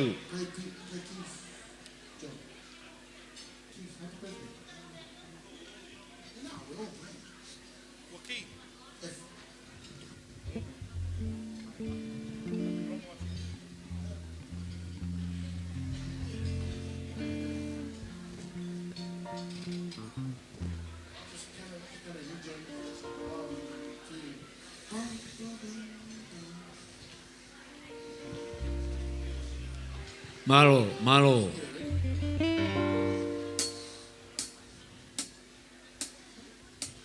Bugatak mo tol ko ni o kukiu he tau mea tokoni.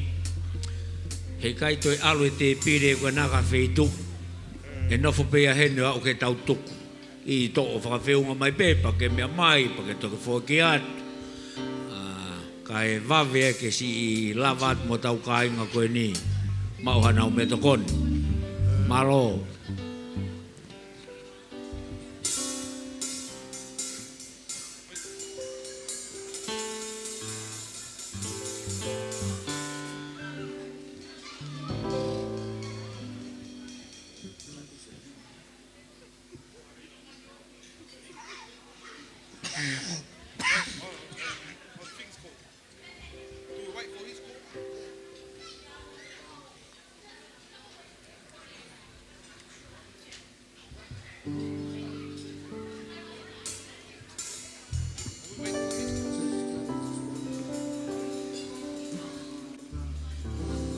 Whainga tae ne tau ngāwe e whe pau ke whakawholau mai mea kotoa ke he eiki o e kātoa ngā. Neongo ne whainga tae ka ko pau pe ke whakawau mai ke si kaupea Maletina he kātoa ngā e honi. O ne keke aho en. O ko hiki mai pe he o ngō moko puna koen. O ko whea o atu pa mei heni e. Te hina koni nei lava mai pa mei ahano nou. Asiu. Ma aku whai pe ai kātoa ngā pa mo si ono tauhi pe a Maletina ke ono mea a ngā. O lava pe ke mo mamata mai ki ai. Ka koe nau ia tau te au. Pas mai. Koe keke aho ia Maletina. Pagakakat. Hiva e tau birthday kau tak mea.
loud enough. That's it. That's it. Thank you. Thank you. Malonga tamea. Feunga ia tau te au ke pega ma take ato alwai pe moia. Tau te au ia pe malo. Ko lava ia ai ke aho ko ia o Maletina. Thank you. Te u kore rewa te mini ke tau rea whakawhisi, te awha pakreata.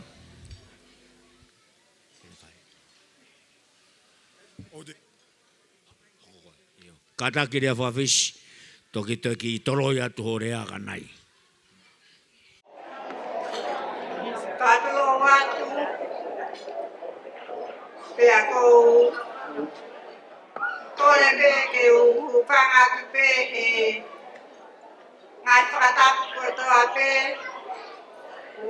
mua ia ke tau katoa ngā koia hei pia pini, kaya tā moau ke whakakatoa ta patongia, oi keke koia a Maletina i he whia koe ni.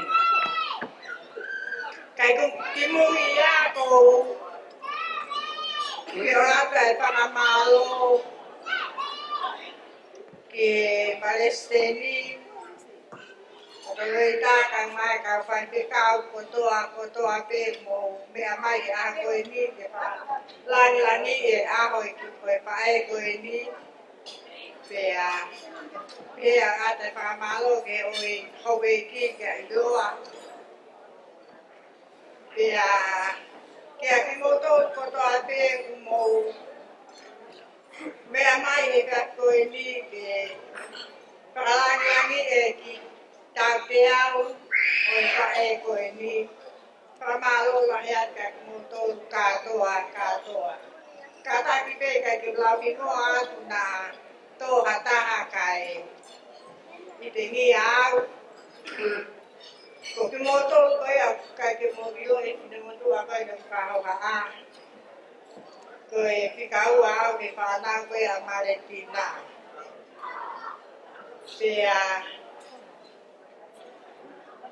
koe ki ui pai katongi ai koe a koe ni koe keke koe ai. Whahoe a Maletina ko whaoso. Pea mō kokua. Ka koe ui o loto lelei pe ai whae koe ni. E whakalangi ia ki pe ai. Ongo ki tamai ki koe ni kuna noko atu mua i e sea koe ni a mō sio mai pe mō mea mai pe te naua. Koe ki tamasi ko tō masi, pakleata, pea mō so seko. Koe ongo ki tamai ki e ni nai.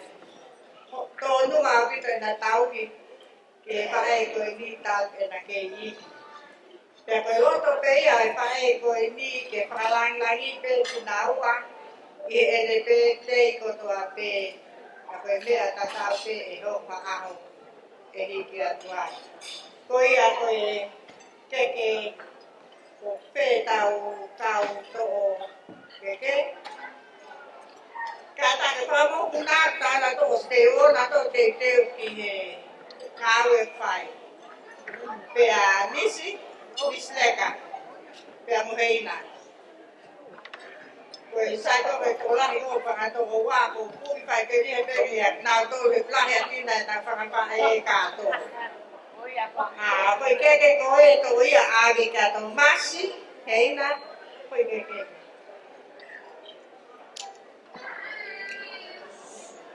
Ai koe tō e keke koe. Tō e keke ano wā, koe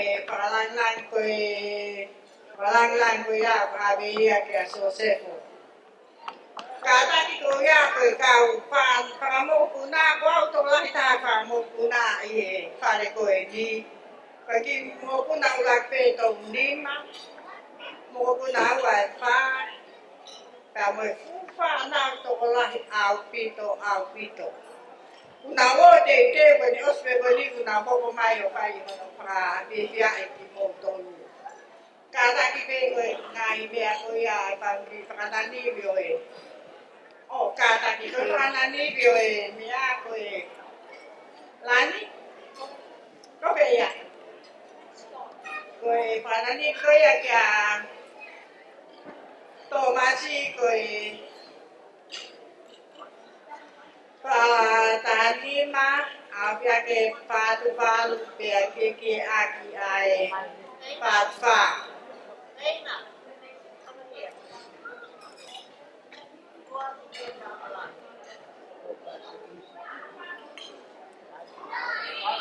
Karena ke kata dia dai motivasi.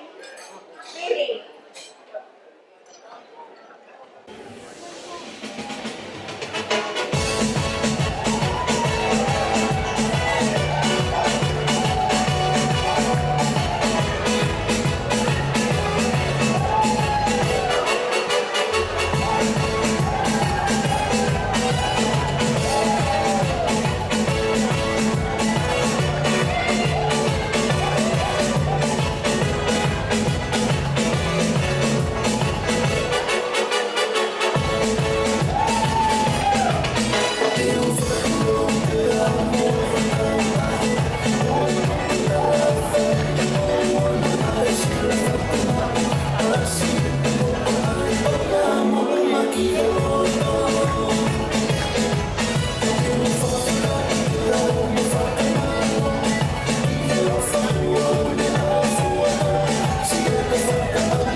Malo atu ki e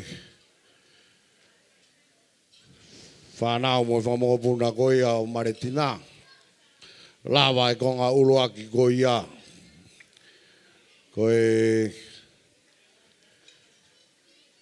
tau te au, os whakakoloa pehe e tau te au ia e tau te au.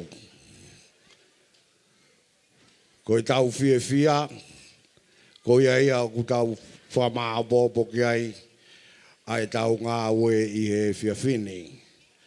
Ko tui ko lawa e whatongia ia o ki whanau mo e whangamahopuna o Maletina. Ko hui ko e ki ngā o tōta koeni ko whakakoloa ake tau te au o e ahon. Rea beia o e whanua ia o tau maseni pe tau tolu moia. E ai hangahi mea o kung mānusi nusi. O whāmoia ke ua te tau tokanga ki ai. Iai rewa hamea o ku whakawhiawhia ke tau mo ui, pe au tāu ke tau pasipasi ni mai mo mawawa. I e tau kātoanga e ahoni. Ia koi ai, ko e tau mea toko ni, o ku kei atāpe. A e tau mea toko ni. Ko ui ko e whiawhini, o ku iai ai polo kalama koe ni, ai whanau, mo e whangamoko puna. Mo mea i kotoa pēa nge koe lawe na e whai e he paresteni i he ahoni. Ia Maletina Metuisela o ku wao e moko puna ia ki he nima. Ko e te au, kono whakakoloa, ko moko puna, makapuna, makapuna, makapuna, moko puna, makapuna. Pea ko hono whakakoloa ia o e ahoni. Mōne rea koe ai tohi te uta tol lono me. Ko tau whatongi a ke tala ki he tangata, tau tangata mo tau tangata mo tau tangata, ai wholo aho tau o tua.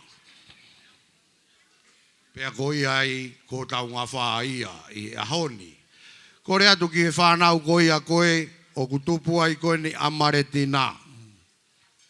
O ku ai ai ongo mātua ko siaosi, pakireata, pea pehe ki a Luisa Fuetahi.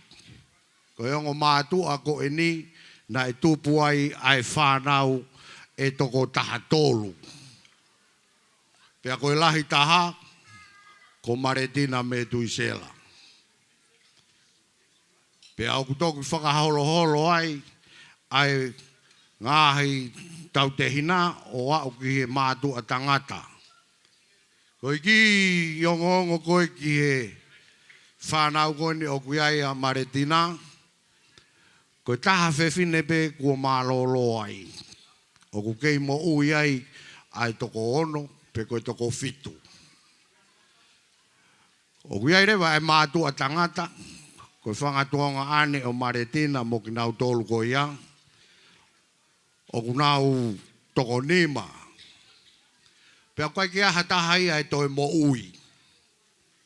Os kātoa e mātua tangata whangatunga ane ko ia o Maletina he mālolo kuna ulotonga i he wani.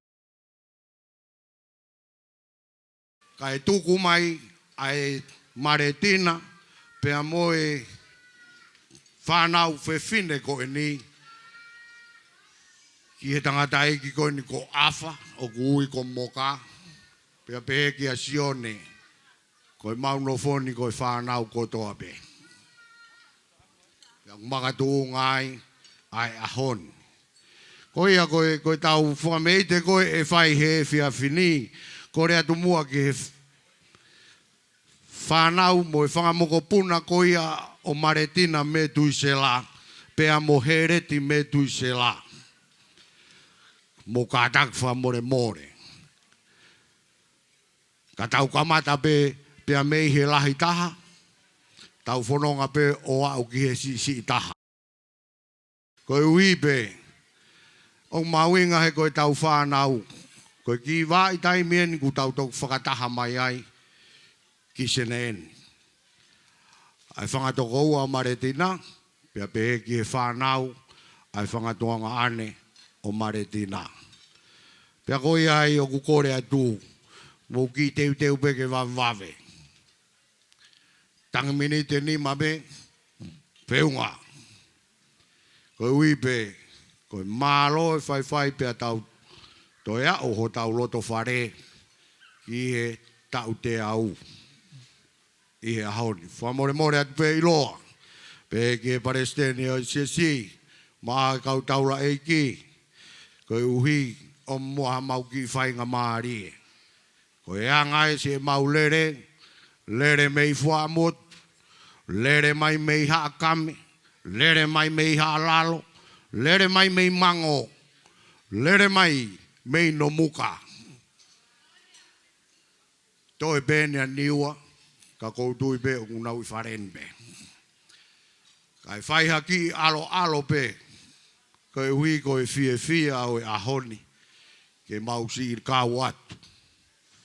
I e fie I e ausia e Maletina o e ahoni. Koia te tau whoki mai ke tau polokalama. Tau kore mua ki he tangata rea whakawhisi. Koe hui koutui pe ko manifinifi mai ai mao e tau mea toko ni. Kore ki e tātai ki koe ni ko awha pakireata. Pe koia o kuno ai kawha koe moka. Kene whai mua e rea whakawhisi o e ahon.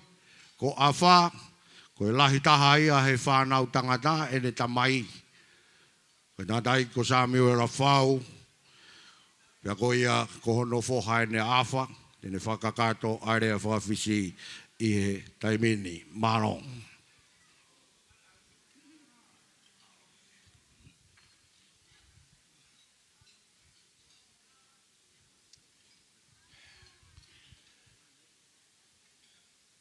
Kore peke u watu pea e whaftai lahi. I o tau o toa.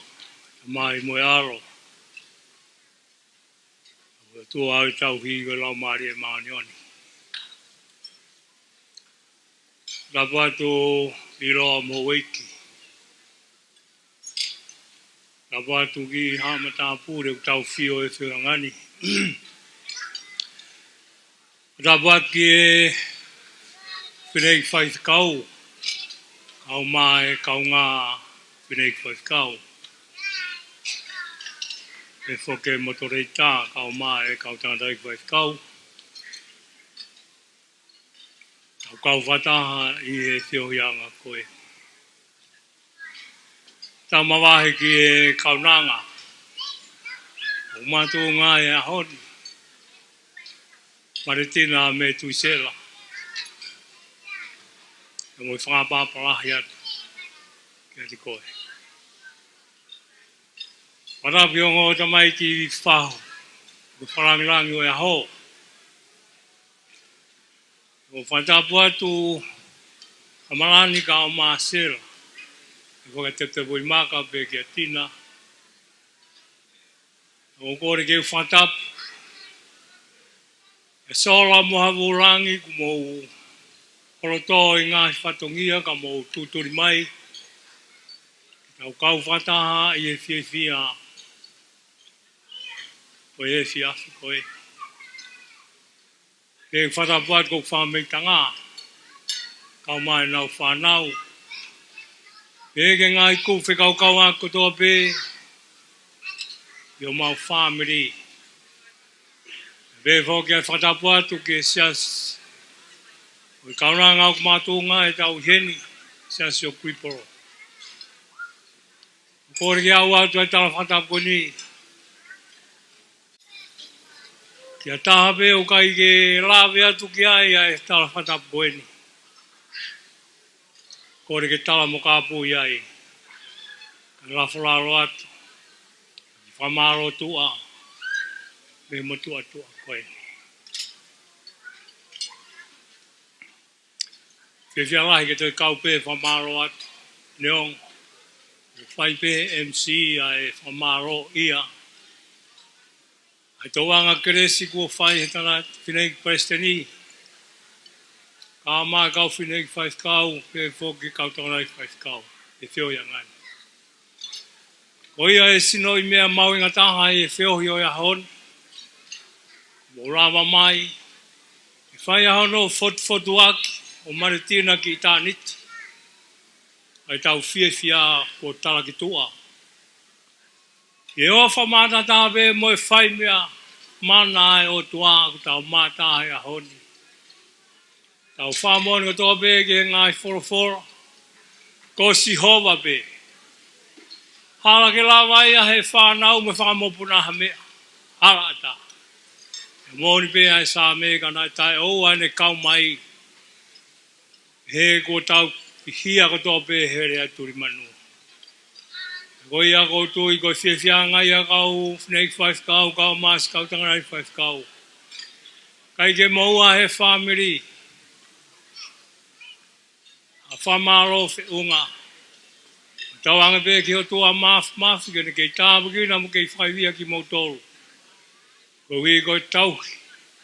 Ngai tākanga sipi ai o tua. Kina winas ko toa pe he purea ngau he wani.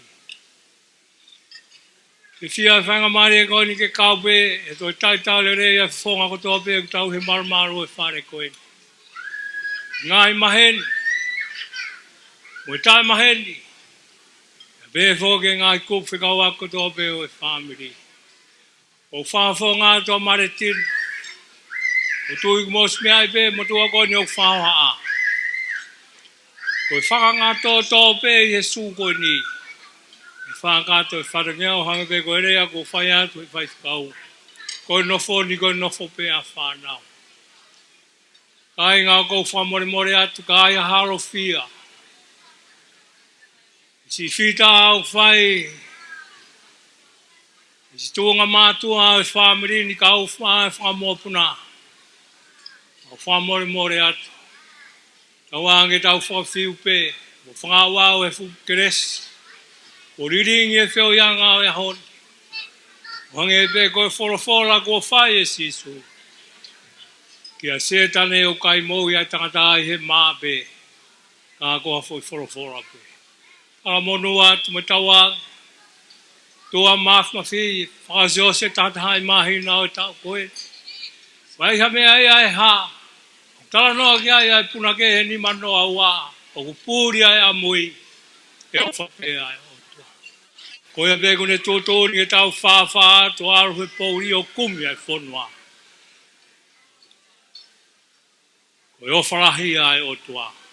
Koe ne fūfūi ai whamui. A whamui e tau whoronga. Tamai pēke tau whoronga pe tui tamau ne iro pe e ai mea kotoa. Tīnau pe ai tala monu atu ke ate koe me family. Tawang. Moe ha mea ia e tai awhioi he o tua kune awhioi pe. Ai si whoronga au ke whai mo whatotoro au. Tawang ke tāpu kina koe. E o tua mafi.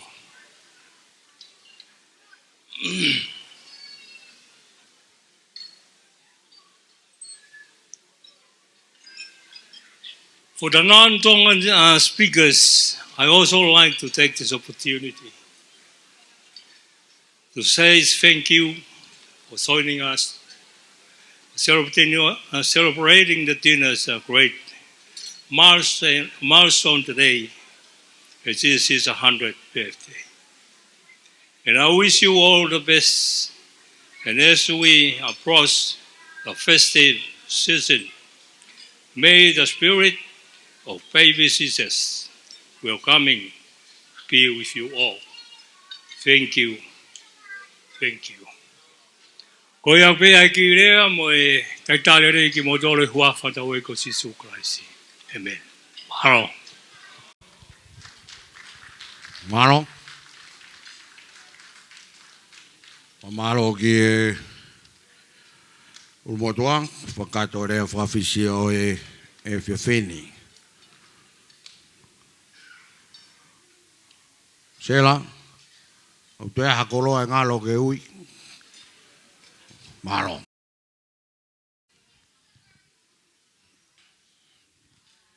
Tau hoko atu ki e tau ngā I whakamei te. Pea koe tau whakamei te beheni. Tau kamata me ai whakamei te pea mei he whanau a Maletina. Peki e whangamoko puna no katoa. Koe kore atu e sela, teu mai ai whangamoko puna koe tau taolunga. Mai e moko puna e tolu noa ulaki, hao e ua noa no ua. Tolu noa hono tolu, wha noa hono wha, whaosi ake nima noa. Kakato ia e whangamoko puna i he whiawhini. Oia ko DJ, kanaki, tui mai, koe kore atu ka inga tonga. Tau puke puke pe mau luta. Whe whakapapaki e tau nofo. Koe uhi, ke molu malu pe mea ahene a iloa. Whanau makapuna hau eiki.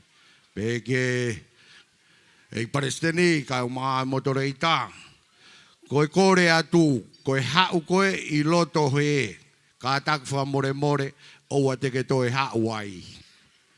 Ka ke ka hau rewa ki lotoni, ka taki takai hake he tawhaaki koe, moe tawhaaki koe, o huu mai ai ki lotoni. Ko loto maari e koe, ka takwa more more, o teke toe fou mai ai. Ko ia o kou kore atu pe ka inga tonga, neongo e tau nofo fuoloa he whanua murini.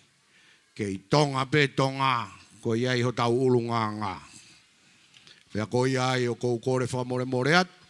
Tau ange whainga maari e koe ni he tua ko ia. Teu mai ai, ai whamiri o Samuela Fau. Osi ko ia ai Polokalama ko ia Maletina mohereti mo sela pea mo tepu pea mo amalani pea mo tinareka mo e fu whangamangapuna ko e ni.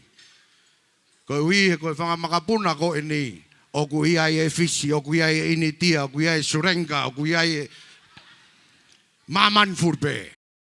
I ahon. Pea ko ia ai kore atu. Mo ulawa mai. Teu mai ai a Samuela Fau pea mo vika. Mo e whanau mo e whangamoko puna. I he tua koe au Samuela Fau.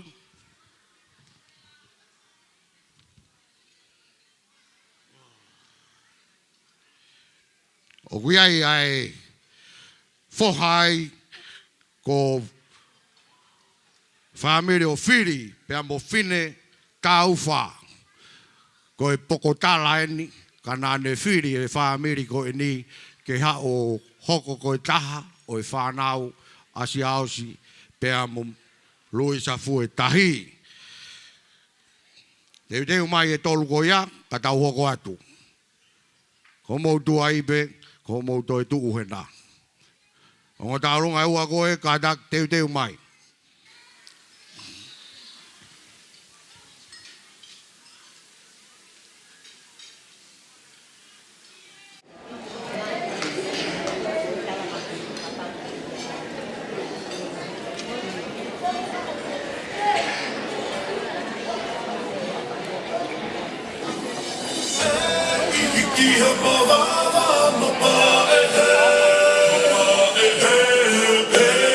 Tui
time with us, DJ. Please stay there. If you don't need the money, bring to me. I come far, far away.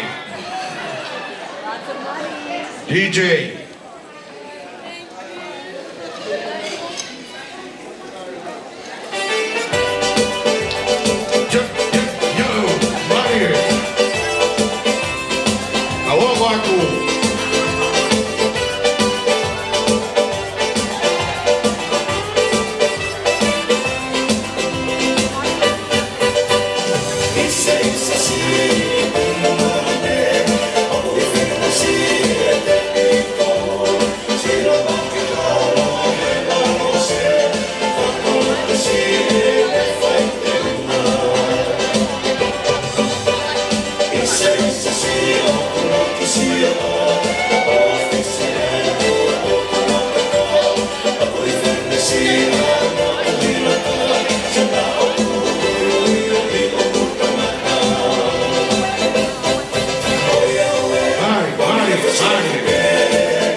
Oh, sorry, it's coming.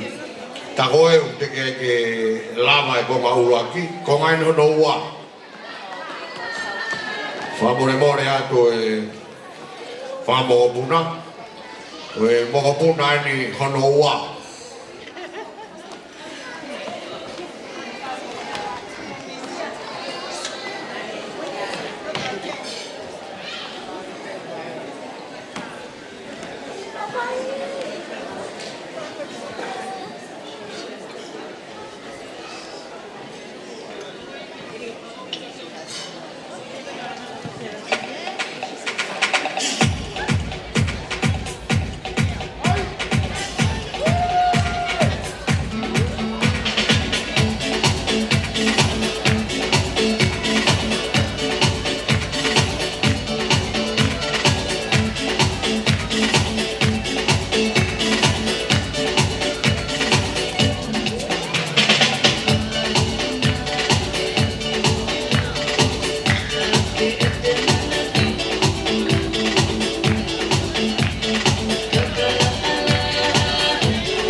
DJ.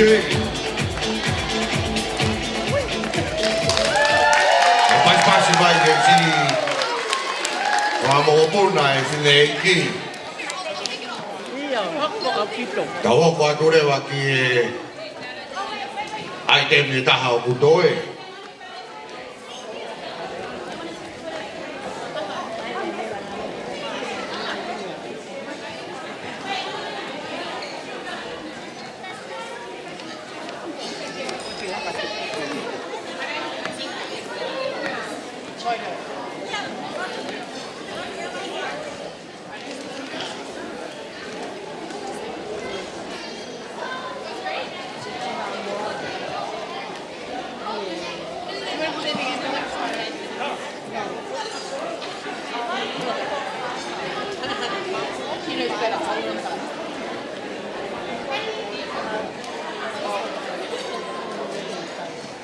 Tela, ako itaw kulong fukao si.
Fiai ao mo kui e ao ka hoko atu ko lava ia ai fanga mo puna amalani ka ma sela pe kereka ka hoko atu ni ke fanga mo puna ko ia alo isi pe mo tepu wi unau ilava mai ahon kone kakato ia ai whamoko puna ko ia mga puna o Maletina. Ko tawai tem whao sia, ko whanau mo mga puna o Maletina i loto whare o tepu ka o maa loisi. Loisi, ne maa upe, ngā mai. Kore atu ke kautaa me a. Mo kātaki mai ki olunga ke aonga no totongi mo tolu. Ngone tu e tai mini, malo ka lava ha mo peret laise e fia fini.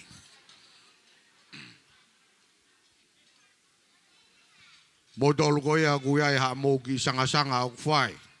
Ki kautaa me a ko ni o ku ata. Whiwhi mauia ke ai paanga kwa ke nau poto na tolo e ai totong.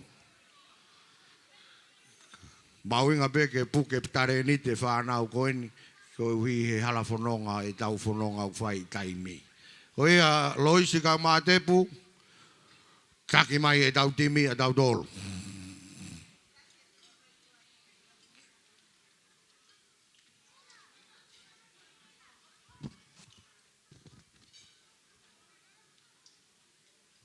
Te teo mai e tua ko ia o e whamopuna tepu e mo loisi.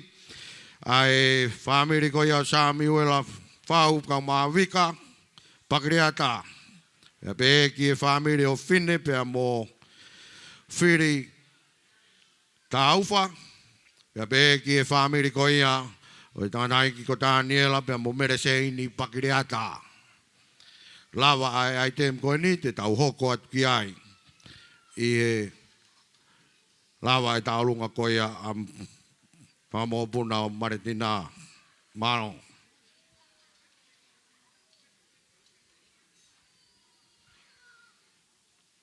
Talunga ko ni ko whanau mo whamopuna ia o te pui maka ka mā loisi. Pea pe ki family o Ronoro. Fotofiri, pea pe ki Ameria fotofiri.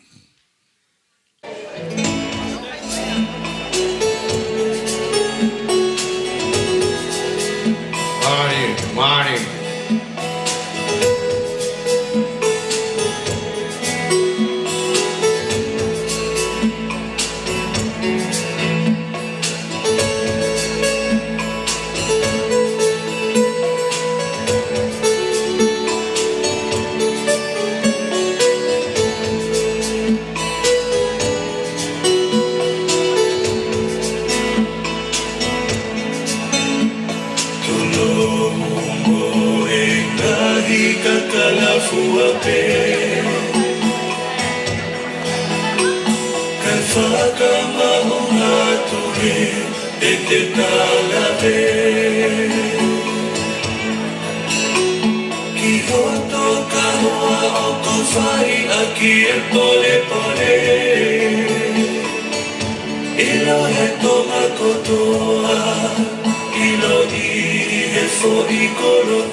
Maro ke si Loisi ka mai fa mo puna.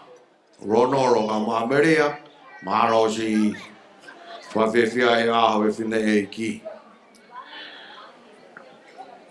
Tawo ko atu ki family ko ia Samuel Rafau.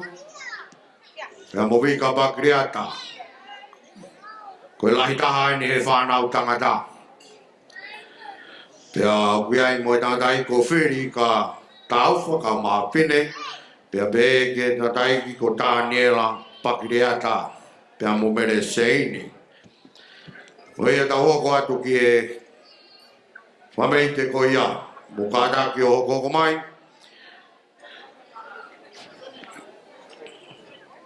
Ia tua e mo whamiri ko ia. O kuiai e whamiri o e whine eiki ko paia. Pea mo walu funaki.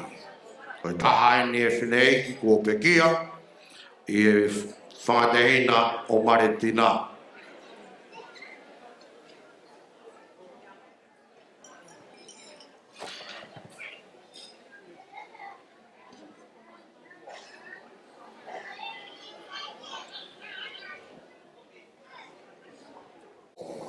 Ko kore ke uhufanga he whakatapu ko ose ono au whaki ka mau ki hao hake he. Hange koe o mou mea i koe whānawe ni ai whangatunga ane. O Maletina. Peo ke he whiawhia i o mau roto. I he mau kau whakataha mo i auntie ko ni. Koe me hikitanga ofa. Mo i toko ni lahi ki hono family. Hange e pako ia ko mou mea mai ki ai. Ko whetuku mai ki mau tolu e he ofa ho mau mehe ki tanga ko ni pia ko mau lautai Australia. Pia oku ai ai ofa mo i whakawhetai mo i whakamalo lahi ki ho mau mehe ki tanga ko ni. Ko e ai Maletina ukai ki ha mau mea ofa ma au. Womi pe whangamogopuna o Samuela Faumuina. Fili, pea mo Daniela, ke whai haki whakameite maau. Mo e o atu ho mau ofa lahi kia te koe, i he aho koe ni. Malo, ko kole aten ka Amalani, Amalani whakamole ka ke mea mai.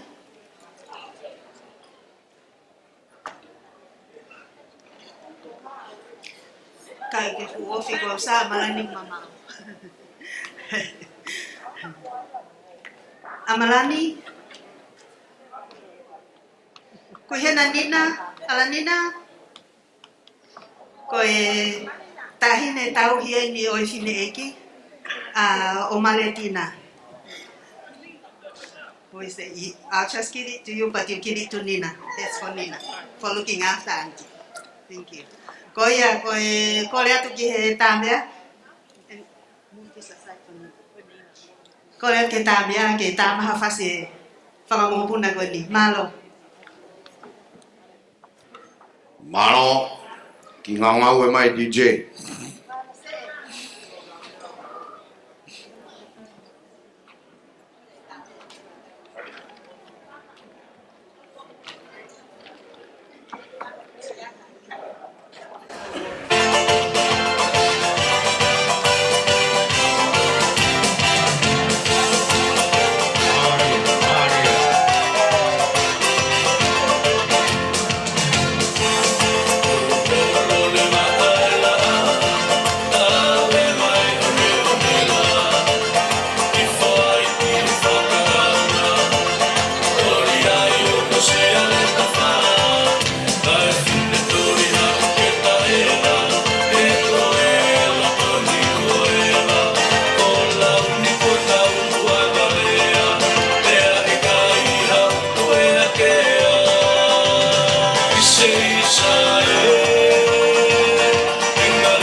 Malo ke family o fau, kai o ma whiri, kai pe ke Daniela. Malo si whawhiwhia e aho o e whine e kini. Olo veo mea iloa, kai o ma e Palestini motoreita. O wha more i anga pe ki mau tolu. Koe ui, koe alu ai fu koloa koe ni. Kai ke ilo pe toi ai hataha e whine mātua koe ni e ofi ki he te au. Ia koe ui ngai whakamore atu pe. Ho mo mea. Koe ui na pehe ko mau santungua pe e mau ki kātoa ngā. Ka koe a ngai si e mau fia.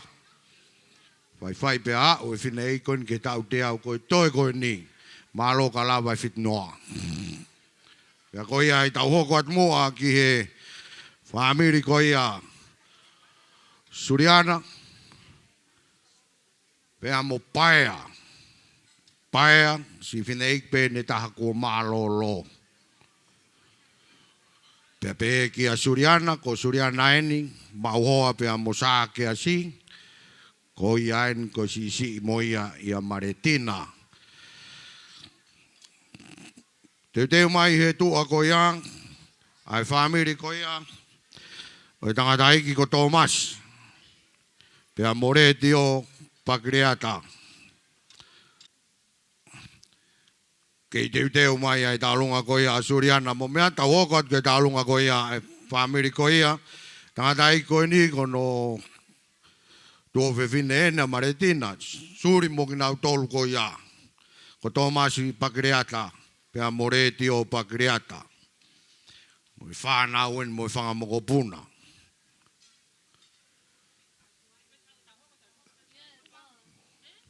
Whanongo mai, hu mai ki lotoni. I tu ako ia, teu mai ai a Suriana ka maa paea Funaki. Suriana ofa, pepe ke paea Funaki. Malong.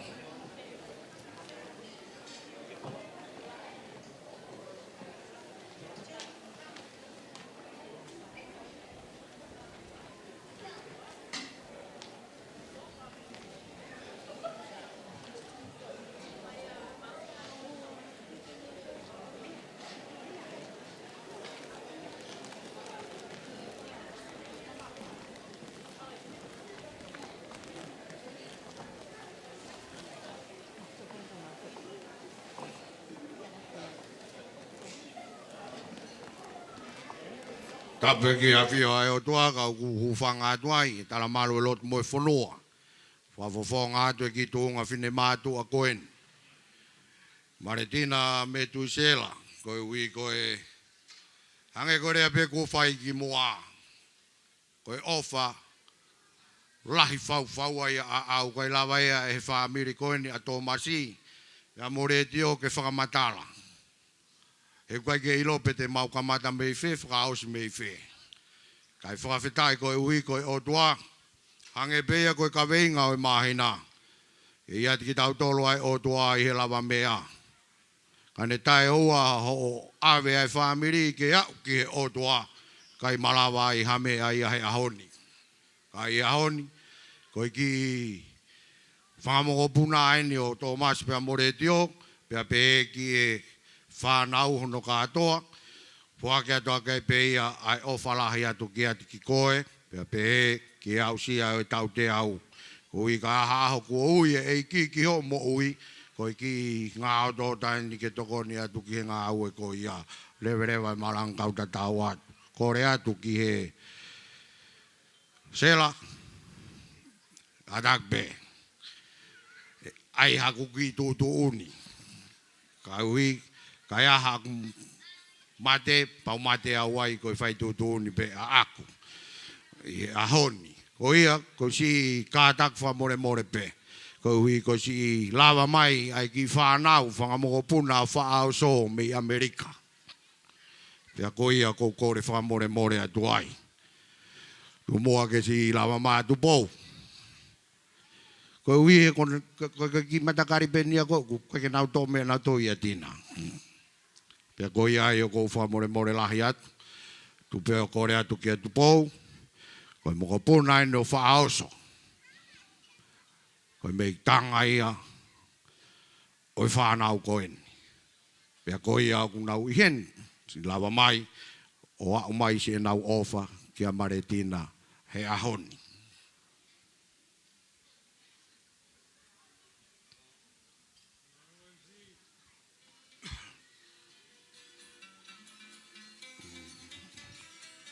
Koe ki ngā tōta koe ni loto koe ni.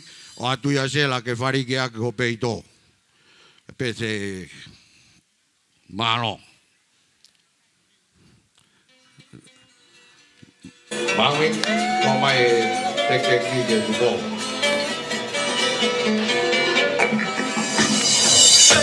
E hiki ha mawava mapa e he. Mapa e he pe. Ui ano sisi la loni maile. Loni maile pe. A whaka pe i te he. Kula mena na toa. Toa liko tapu. Na a i te kia. E he whaka tapu.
Malo. Aro ke whanau koen. Malo e whawhiwhiai. Ai aho koen.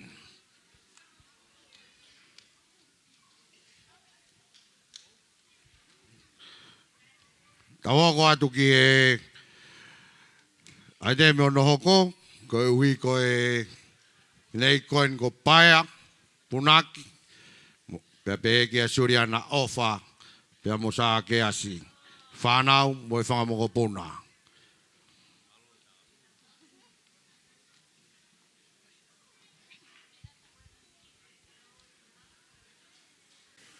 Kore pe ke u whakatulo watu. Pea kou kore ke u whakamalu-malu. I e tala whakatapu koto pe ko kamata ake tau kātoanga fia o e fiafi koeni. Ko e ki tālunga fo koe ni, ko e tālunga e ni aungo whewhine, ko paea, na e mari mo i la walu funaki. Pea mo suriana koe mau wha e ea, mau iki ki mau tolu. Ka koe aho koe ni mau tuhe whiawhini, o hange pe koe ngahi rea kotoa pe kua whai. Ko hui pe koe whae koe ni, ne hange ko siosifa koe ia i he tohi tapu mo e ne whanau. Ne nau i ispite o taritari ai tohenga o e whamiri. Ia ko kore ke awe pia langi mo e koloria, ko mea ko toa pia o tua. Tala he folofola, ko ofa o kune ufi, a mea ko toa pe. Pau mau heni, ko e whakakoloa e o tua, ko e whawhita e mo e whakamalo. Na e iai ha Maletina Metuisela. Na e whakakoloa he o tua i he loto whamiri o e whare koe ni. Ke na womi ki ase riani o taritari e toenga e whamiri. Mau fia ai ho mau lau marie o haka ai he fiaf koeni. Ke tala ofa o tua I he aho kotoa au whai mai whamiri koeni. Ko e teki o e ongo whawhine koeni ko sea ko suriana ofa pia mo pae a funaki. O kore atu amalani ka taki mai. Teke taha tina reka laka mai. O ana ke pehe ku ke ngalo ia te matolo I kai. Ke kei beautiful be ko he anga ho tu mai ko ena.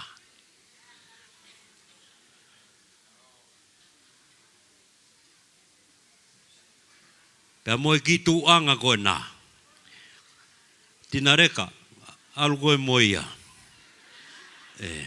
Koe mea ki ho hau o hui te ke alu koe moe tu anga. Koe anga ia e tau o wha ki mui e koloa moe pa anga. Wange ko kurea nei whai ane nei ko ofa aku ne ufi ai mea ko toa pe. Atua ki a Maletina koe mau pōpō ak tala monu ia.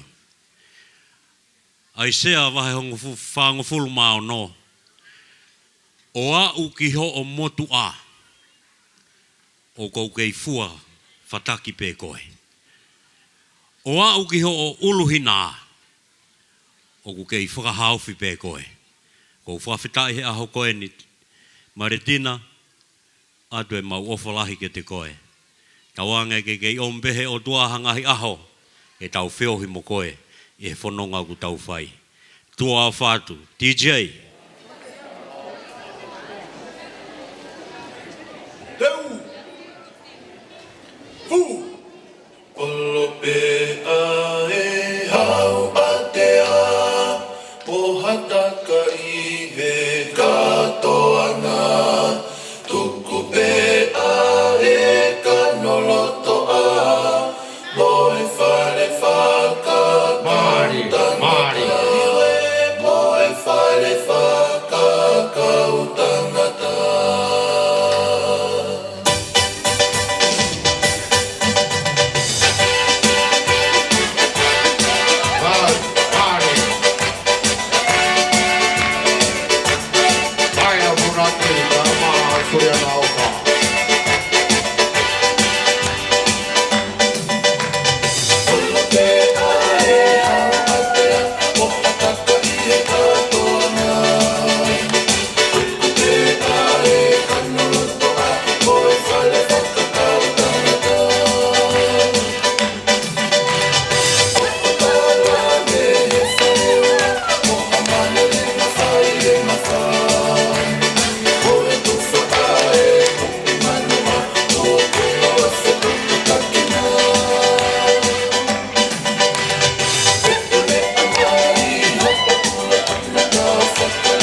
kia paia ka ma suriana pa pe kia sa kia si mo family no katoa. Ta wako atu ki ai te me onoko ko losa ya mo ati foriaki mo whanau mo whangamongo puna. Pe kia fua kautu mo tupou sawaki. Whanau mo whangamongo puna. Kore ke ufaka ga whakatau ta mo mohoku ke whai atu haki whakafofonga. Ko kuingoa ko nanis foriaki pea koe whikao mua sisi au he whanau alosa mo ati. Pea ko lava mai he ahoni ko lava mai ke whakafofonga i atu na e whineiki mo e whakahoko atu e talamonu me kua mo whae o koe ke nasi lava mai me tonga. Ia mele lo sa foriaki ka ma fua ka tu sa waki ai po po ki tala monu ka hapa ka te ko tila Maletina futa ulahi fa ke o tu mo ko ri fa mo le la hai kai ke na la basi ya mai ke na ka nga ka pe a ko pen ko ha mai he hon ke ha fa ya to fa ka fu nga ya fa ai ko ni ko ke na si la ba mai mi to ka ko ma ki ta lu ngai ko ko le ke Os mo sista ko ni ka ma ki mo puna ko ni ke na me amai o pa fo ngai ma ta ko pe a ko le pa mo at ko ki fe tu ni ko mo e dai bit pe a ko le at se la o si ko la ye ngai a be holo e hui e pare ka ke ka ta ki pare ta ko pe se la ko ki to la me ia to lu he ulu ko ki mo puna que me amai o to wa ma la va pe ha ki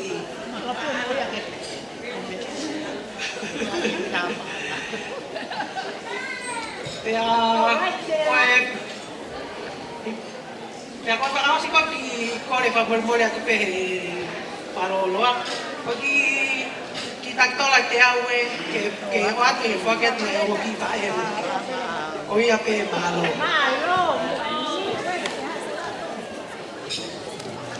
Mano, DJ.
Mano que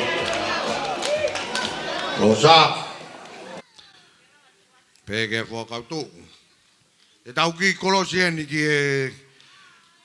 ki a i talunga e fai e whanau a tina reka Ko wi o mau mai na teu. Ka oko atu ke taulunga ko ia ai ki whanau ene atina reka.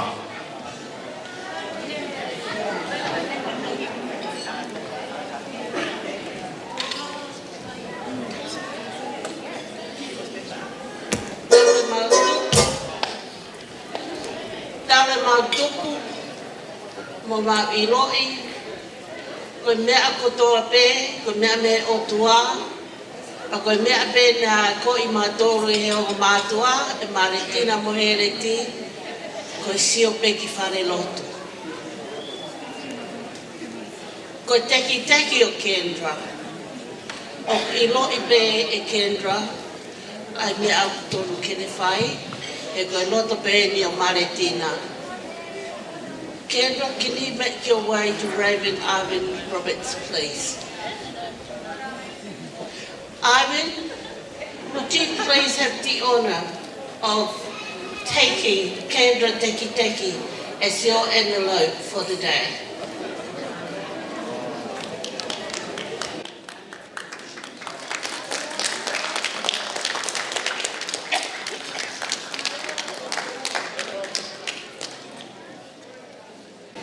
Malo, koe ana pe e mau, ai au e mau lotu. Mano. DJ.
Malo kia tinareka. Ko wika. Tau ko atu ke taulunga hoko, ko taulunga asiu, ko fika uain ki mui. Pea Moimoi ai ko toa pe whamiri, ko ui ko si fine e kini, i lere mai mei tonga. Pea ko iai whamiri, te mataulunga maua mo asiu, ko mamai a maua mei tonga. Katoa e whamiri e whiawhini. A kui ai ha mo ofa, maina pene au pehe, ka ha ofa whai ki uluenga. Ko hui ko taimene au honge ai e whonua.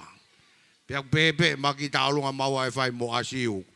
Ko ne hiri ko iau te mai tua ko ia, ai taulunga ai si taha.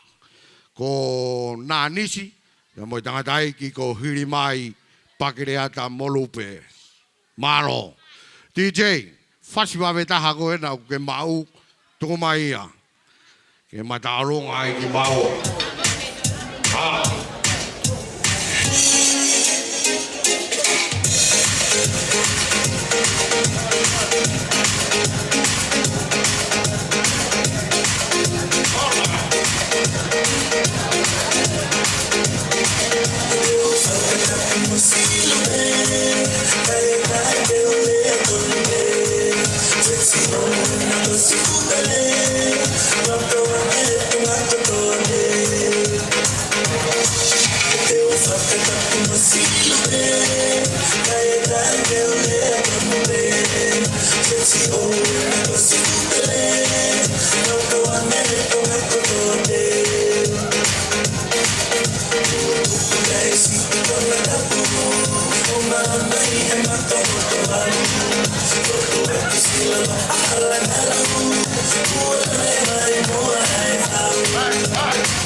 Malo.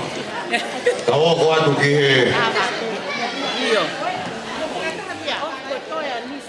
alunga ko ia whaka osi. Ko e kakato ni ai whanau o kuiai a Maletina Metuisela. Pea ko whamore more atu. Ilo wailala. Kai umae paseni ka pe ke motoreita. Kai kau tatai 5 kau. Mo whamore more iang e ai. E fia fini si e mau fia mai tamu au whai. Ka koea ngai si e mau fia fia. Tau hoko atu ki e taolunga koea. Ko si tahai ni ai whanau. Ia Maletina. Ko nā nisi. Manu. Ngāri moi 5 kau ko poasi manu. I Amerika. Pea pehe ki a lahiri mai. Ko katoa kau whine eiki koe ni. Ko nau fitungo fulu tupu katoa. Kai ke iai hatahai ai ke ionongo fulu. Katoa si whangatehina koe ni o Maletina. O kunau ihe fitungo fulu tupu katoa. Ka koe iai te oange whakaos katau toki hoko atu. Lisa, whai mo ke whenga mai ki lotoni. Kore ke uhu whakatapu kai ata mo e whinemotu a koe ni ke whakahau koa te whatongia o e pō koe ni. Pea te kei ke whakahau kai whatongia koe ni ku te tomu atu koe whawhetai ki e otua kouhi koe ofa koe ne whai o ausia he whae koe ni hono tau te au malo. Pea moni pe lau ai himi me a whakao foia a e tau hao mai. Tau tuku pe ai koloria ke tu i lani.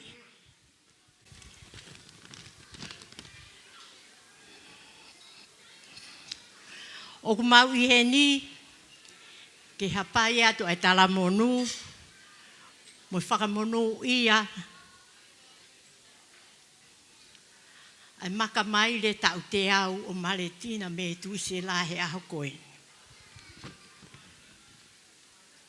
Ai ofa, mo e tauhi tai whiwhiri mānako e otua, o kune whai ke kaunanga koe ni, o ne au sia ai sentureta.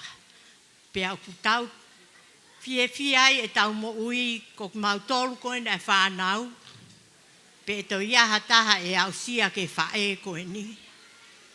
Pea mahalo na e hange koe lau nai, o mai pe whae ia koe ni ke lahi taha ia ki mautolu. Koe o whae koe ni au kuhuru atu ia, ia toi taha ia te ki mautolu, o hoko pe e whae koe ni, koe whae ka te ki mautolu katoa. Hange koe ngahi lawe ane nai, ko lau taho mau whamiri o mautolu ia i Australia ni, koe uhinga pe taha. Koe ofa ai whae koe ni a Maletina.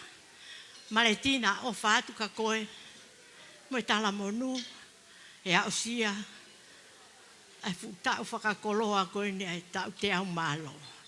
Pea o kuhinga ia e maurele mai, ko uhi, koe whakawhiawhia, mo i whakawhetai au koe.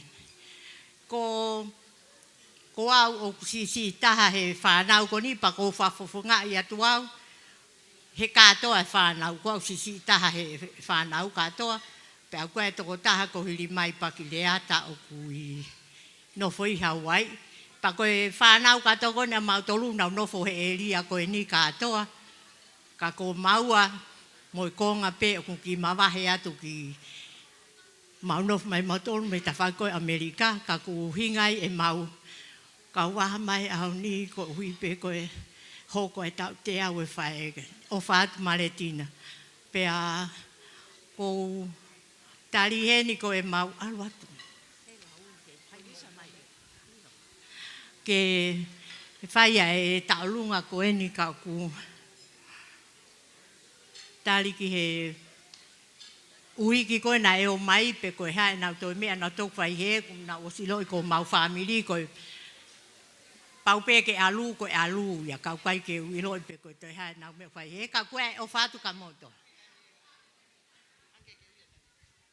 Malo, tau whamalo, moiloi poke alo go fai me kau vai foa. Ka kovi e tahi, upau ke mamari e ai hau he ahanga. Ma ko pehe nā nisi, o kulere iang e tapelu la, he hoko ai fai ngata a. Pea ko iai tukuange pe mua ke alo mai e ka inga mei foa. Ko rea tuke DJ, tai maa voi fase taha. Tua e taulunga koe ni, taulunga e hoe ki, iloa vailala. Tua iloa vailala, hoko mai ai taulunga mohuramu laume. Ko ne hosi ai taulunga koe ia, ia e taulunga ai te hina o hereti ko tō wha, pea pehe ki e whamiri ko ia e tangata ki a Maletina.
Marie.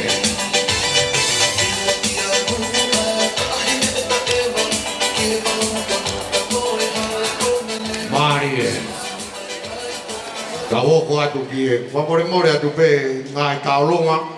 Te taulunga ko toa pe he pōni. Katak whamore more. Ka nake hau ke katoa ngā. Ka kuke ngā aue. Tāpua ke ngā aue.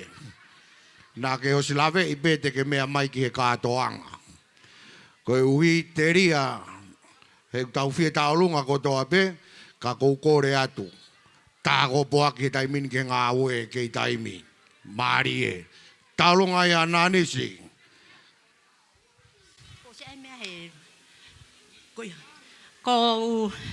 Ko toi hoko atu pēne e taulunga. Pea te ke whae mau taulunga ko e ki uhiki ko e ni ko risa pau ka kia ha mea e mautina.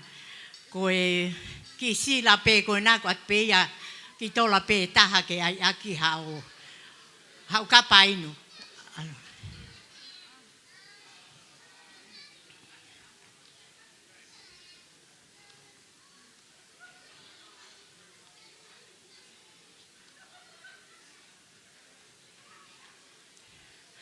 Pea te kai ke whai e taulunga koe ni o ku o mai e talamonu me he whanau a laahiri mai e tuini pakireata ka umamere langi pa pe ka le siere molu isa me Hawaii. Pea o ku o mai e ofa mo e popoaki me Salt Lake City me a Poasimanu. Pea pehe ki a Salesimanu paki ka uma sisa pia mo siaus pakiliata manu o ku ka ke na lava mai ko ma tol benu ma whakafofonga mai ai family me USA ki he pōkoe pa koe o whātu tina ka koe mo tala monu pia te ke kamata e taulunga ko ki uiki koe ne koe ki whewhine koe kune whae taulunga koe whohai au sisa pia mōrisa ka ku kore peheni kono mehikitanga ka sela waka. Sela hau o to e te o hei pau ka e ata ke whae taulunga e pōni.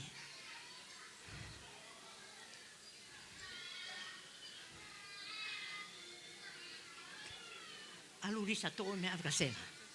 Pea o kai o whātu tina kai ke maulawa e mautolu ke mauha mea ka koe e mau o whāpehe kai ke ngata kua nge koe ka whakamalohe ni ke familia o sela mosione pa pehe ke whaiwhekau ka kepu he nau he la ia mai he hawa e mogopuna koe ni ka mahalo ko nau whiawhia pe kono ui koe ke nau whae ka koe o whātu ka te motolu familia sisa pea pea aku mau whiawhia pehe a honi whakamalo ko i hene whanau ho mau whangatunga anea a whaka uma a moti e nau mea mai koen pau nau hao whakalangilang mau whiawhia e neongo kai keu kau whoki au he whakalangilangi ko kau tamalalahi pe ka kou whiawhia pehe nau hene whakalangilang ko mau tau ke tea Maletina o whatu Maletina kia koe pa pehe kia sela ka mo lani mo toe ngai fa mo tepu mo reka pa koe o fat ke family ko to pe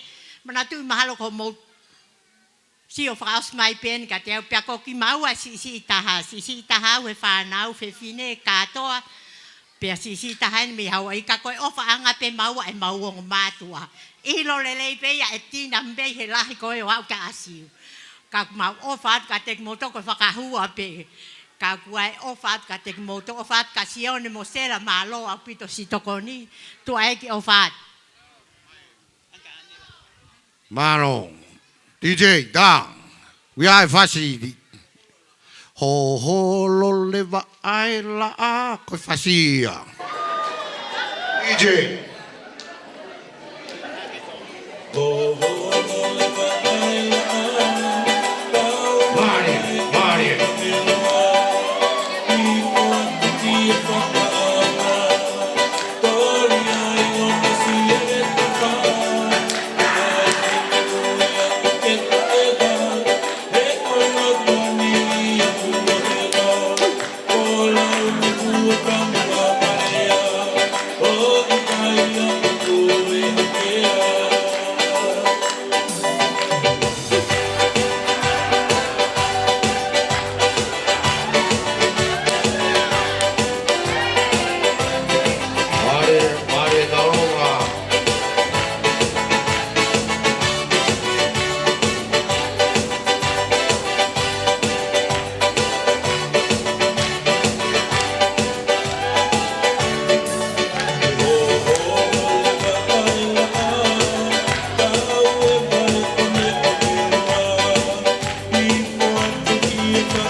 lo kai nga me fua.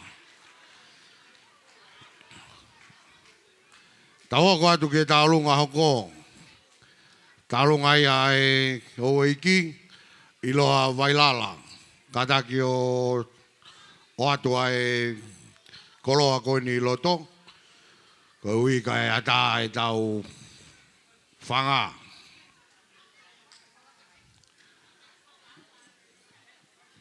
I koloa ko nei loto, whainga maari e kumea lere. E pa whao kia. Tawa ko atu tarunga inoa wailala. O kore peke ngatapu ki a fio ai o kore to talo to na. U whanga atu mua he tala to tapu kato. Vai a kamata he tau kato ana.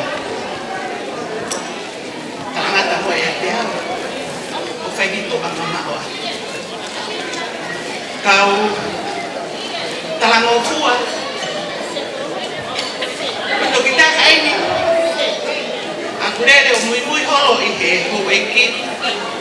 Pane to ki whai hato tu uni peheki a te au. Whakato ki whai i a koe. Koe tau o runga, e koe whakame ite. E whine tina, ki ho aho. Whakafofonga e iloa vai lala. Ai polo, me he whanga ko whewhe o loto. Whakafofonga e mai ai eki mato whiang. Mo kolo ko fua oi motu.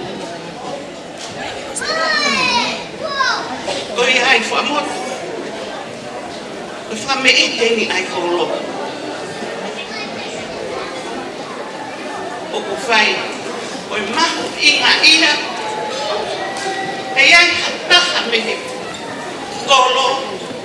Kone a sia, ta kafa pehe. Koi ofa ka me kau ka e o tua. Ko la vea i ka koe muoni pehe ngoa. Ua e koe motu. Koe mokui o ki toho loa e wha. Koia, ko kore atu DJ. Kata ki o tā mai e whasi.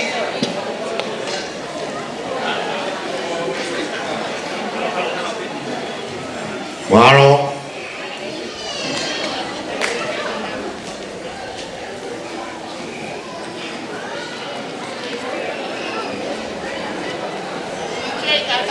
DJ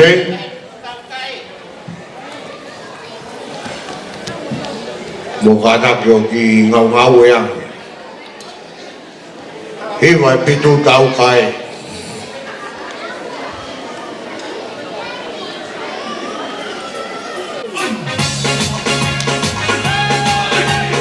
Mari Tete wai ni tua tau ma ni Mola mula we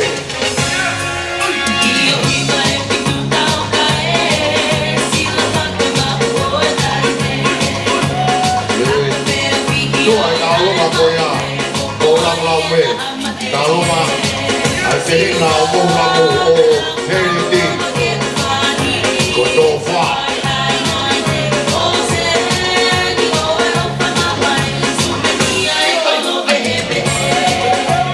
Toa koia Heriti Tosa ia tamo a pai Ula vai a tau o koa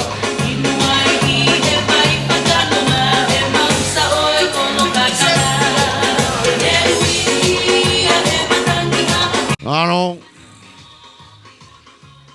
Marie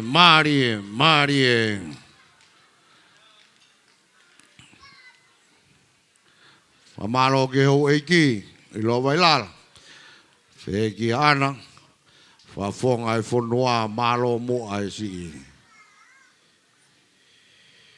O fa fai Tawa ko atu ki taulunga hoko Ko taulunga ia Amo ulamu laume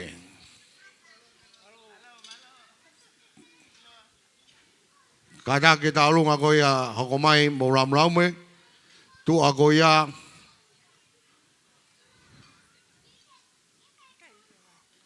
O ko mai ai family o tau whare tapu.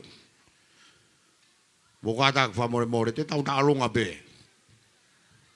Os goia hoko mai ai tua ai taurunga goia. Taurunga ai troua o he reti ko sosaia tamo habai.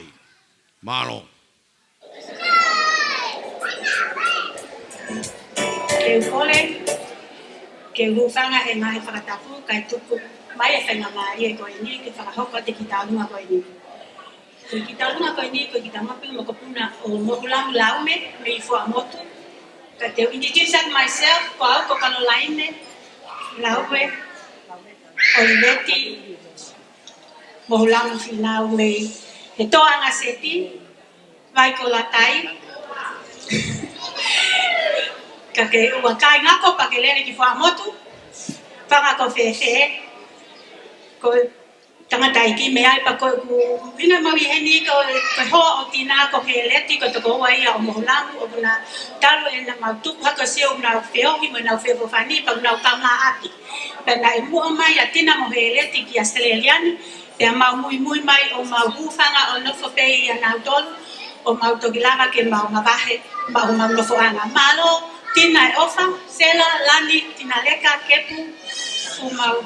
Kaka me mau ko tola pe taha, ko mo puna ina po hiva mo nai sa mahe, ke fai taunga, ke tola pe taha ke fai aki, foi so kumia ka foi so koleti ko pe malo. Malo, DJ.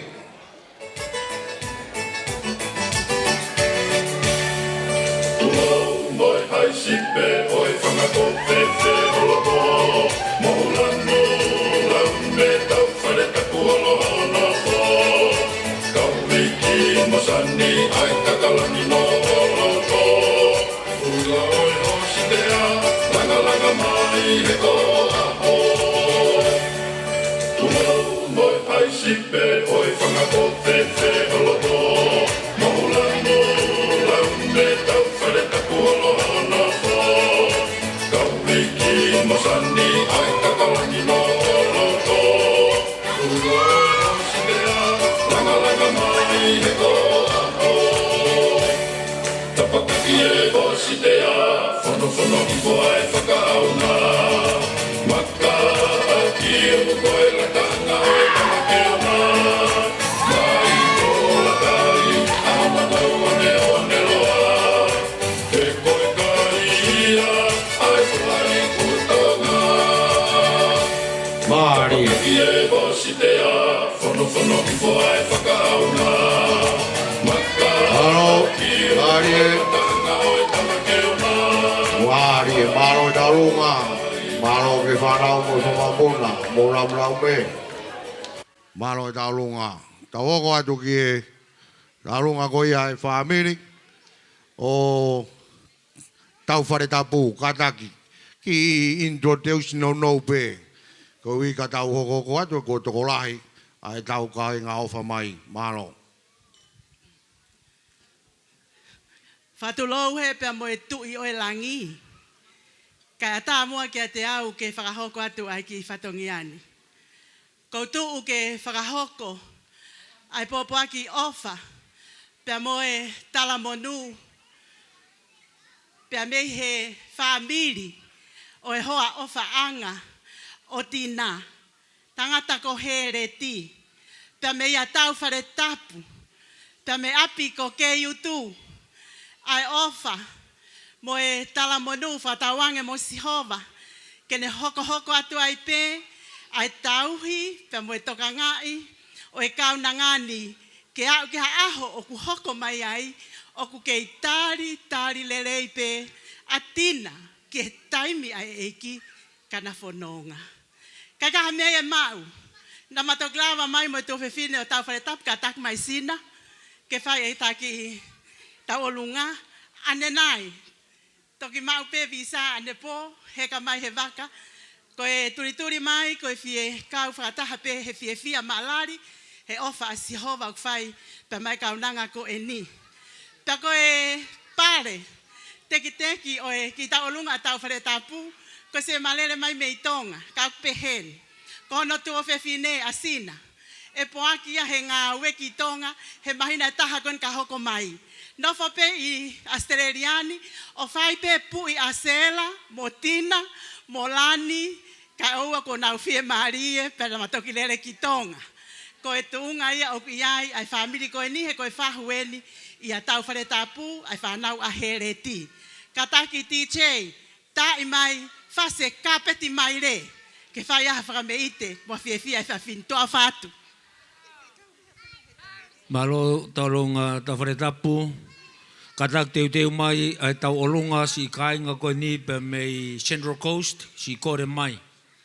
Taria ke si hoat ka nau whoki ko hie koe mamao. Teu mai. Kataki koe whasi, koe whanga he sia ko vei o ngō. Whakarea ia whasi, oi kāpet mai re. Mahari e sia. Mou kataki. Whanga I oko ia, kanata. Mari. Oa holo, tau kātoa ngā ke tau te au. Sio ke taini kātoa ngā ke repa pe. Teu mai e tau longa koe a taria kamaloni me whanau. O sia, sio saia tau te au. Talo masane na sia ko meio e sangue e fala e fera o anio coroa o caso e a tacala que minha era no como o que me mola mate ai ninguém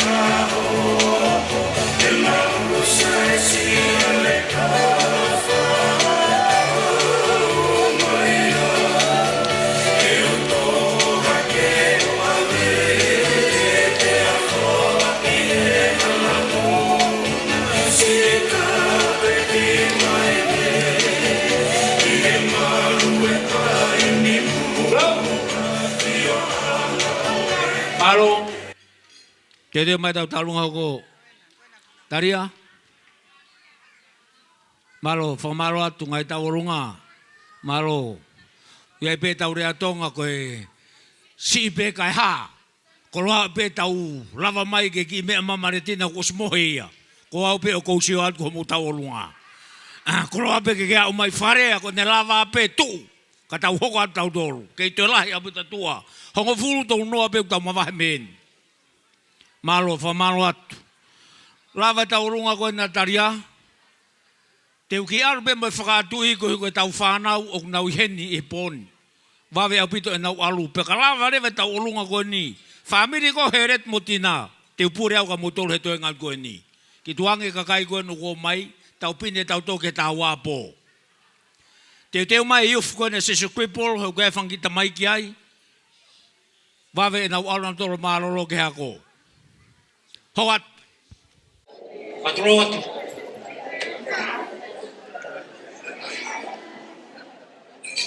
Watapu ke hau tai liua o loto tatau.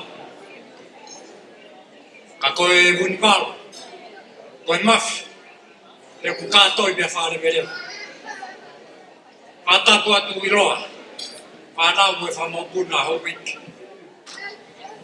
Watapu atu mauram, koe tau he whanua. Watapu atu sa keasi, moka. Mohat, matapuri. Patapot. Palestine United Church. Be fatap ke motorita. Kau mai kau fai fikau ke tobe. Sagas tu bemua ke fakataha tu e. Kamu tala fakakato o lotu kamu fonwa. Puke fai mamari ko ni. Whakata tai ki whatongia tua koe.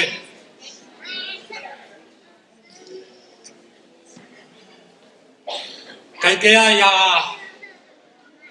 kalamonu e mau i ngange. Ka ku whainu whanu nofo e Palestini. kai mo wa ka to ia kai ki sila be koe falangangi ia ke pefte o auni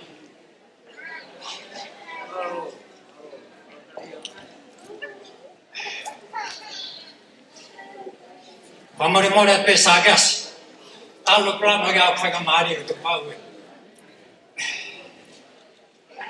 Deria na pe faya talai hanga mai pe tala la krak e feu ya ngani ka ko ia ko fa fotunga e poni ko lava fa kato fa tongia ia ke beste ia honi ka ko matunga hoko atu ya sela ka ma sudian ko tau hiva mo ni na fai e un fai ko ni la ma tu boa ke o si o ton wa e guai be o kave ngai wa kave ko la e fon wa ma wa ko an mama hi me a me tau me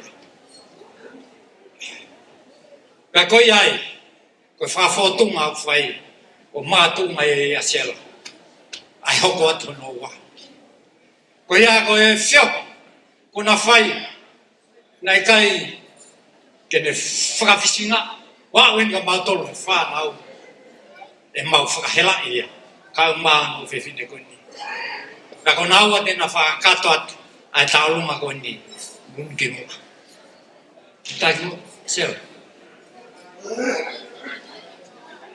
alo fa ka to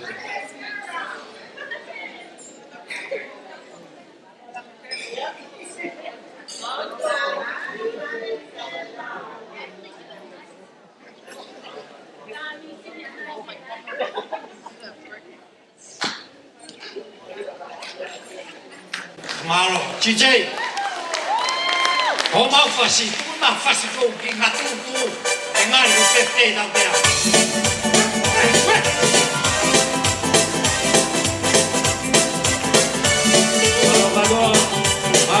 Malo. Eu dei o pai da robô. Eu marei a de pé, eu dei o pai vai. Só que a mais alto lá, o mais que não foi. Eu vai melhor.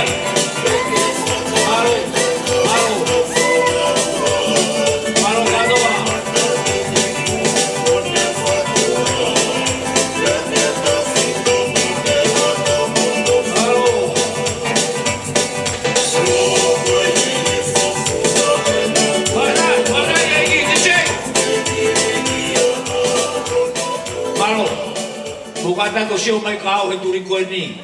Kau ko pura yung mumana ba ito ang agdo ni.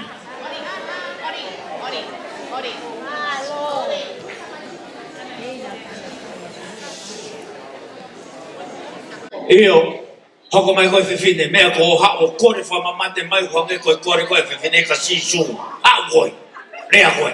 Ai. Fakatulong. Kaya ilo ang homemade kama kauhata pilot ko tape mumi amai. Kaya kifide moto ko ni ko ilansani kalatoa ko kafori naul. Ko maulele mai ko hinga ko hade birthday. Ko kuya aku hoa ko suka oblaya suka ya batis. Tanatana sel Kasi ngayon, Maletina Fonokalafi Mama Central Coast. Hanya ko lao, sipe kay ha.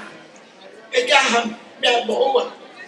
Kagito la pe, kukuliat ke amalani, may amayo huye pale. Ko pale so tauhi, tukuliat katikoy. Ko tauhi tau. Ko pehe ko tina, ko kuini atiwai. From long time ago, bago famalo ke quintina ke ngai example ko tape na le fai mando fredi. Ay otwa from Moimoi na wa ko tak dia utang fia. Ko ofat katek moton ko ngata pe kilea tu ofat. Malo DJ ta Deu mai tarunga Que tu lo umo elupe taua moela ione Deu mai sane Deu mai tarunga Malo preporo kipine be E kolosi he aka ufakalawa Malo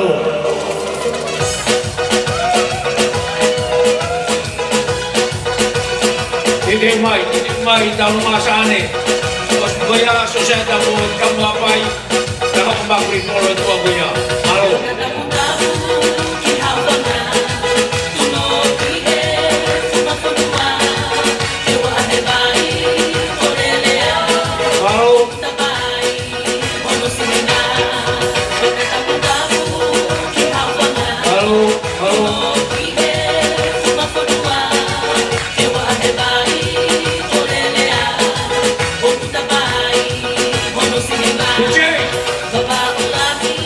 Malo Hokate tau tarunga sane ko tainin dede mai sosaya tamu ben tamu apai malo kalava ya priboro o fiu heta tari monu ya pe fakata ni hokat sane mo mau mai ta ko mo ke tua shit ko fenga me an ka halalo ko ko no ha de kamin okay sai Fatulo watu.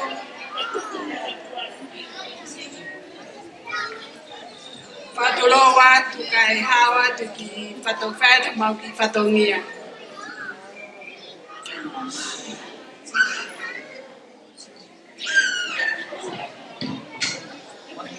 Kai kimua ke korbe ke kufanga he life katabu bos fai kimua kai atake ki fin motuani ke ni faraho atu faraho ka te ki fatongia ki fin matua ko ni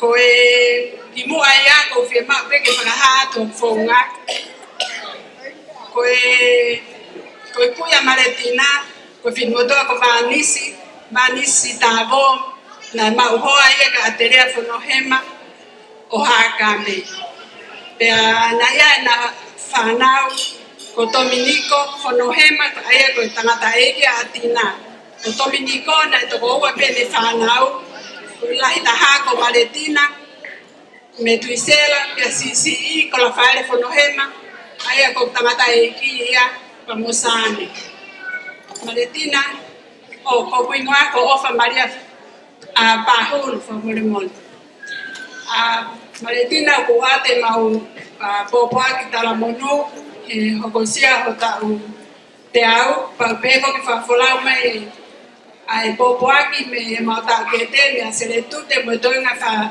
fanato ko wa me ap ko habilibili me tulau kata ki peko ki tuanga ta lunga o ku korea tupe amalani favolmore mo ake me amai o ya te pare o lambia pe a sela kata ko o atu tau ya te ki la papa ko na que faltería toalla falta como peito le pedeva fa ho ha fa alo fo malo chane ko mai family lang go fai malo DJ te mai taurunga ko ya saya tau ben tau fai te sesio ko por tu taurunga ya malo taurunga sesio ko por o se taurunga ko ka hoko te hoko to taurunga malo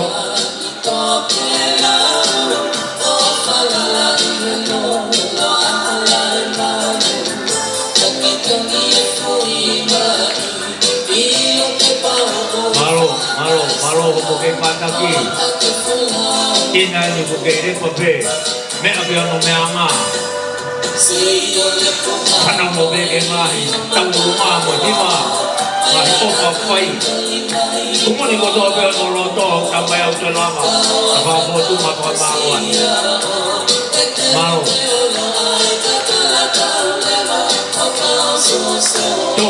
to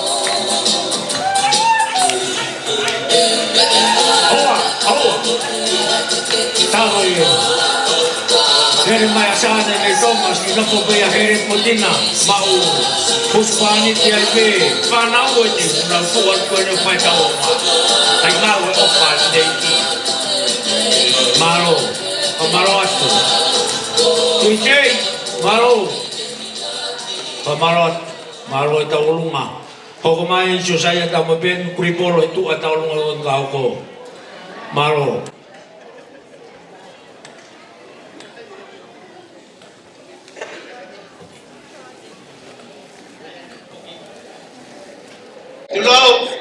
Tulou, tu kêu la fala roa tu, ki fatongia koe ni, koe ki talunga koe ni, koe talamonu pe ke tahine ko Maletina, ko no hoa ko Benediction Metuisela, kai lahi ai kuia ki Benediction koe ni, ko sosaya tau hapai. Dia ko mo puna ni o do fa tau hapai. Manele mai ke pai haki I pe ite ko hi ko ya si ai tina. Mana ta te au ni a ko. Dia dia ki fa ko ki talunga ko ni ko re pe hen ke sela ke huki tai pe ki te ke o kalon moala ki pana ta hafe. Ke to ko ni atu pe ke ya ke I dia da hine ko Maletina malo apito. Malo mo ka yeki mo kalangla. Tana ki ko to be Maletina o fanne komunio ki loto. Dia mai fa lo che se kuiko. Kalanga ya ko pata ai fanau. Katania la funaki he dia ta o siske pa ka ta lo ya. Se se kuiko ka he ta lo ko ni ko ta yo mo ta. Malo. Na uno che bianco che fa oggi da quadro ma Marilo Malo c'è su prego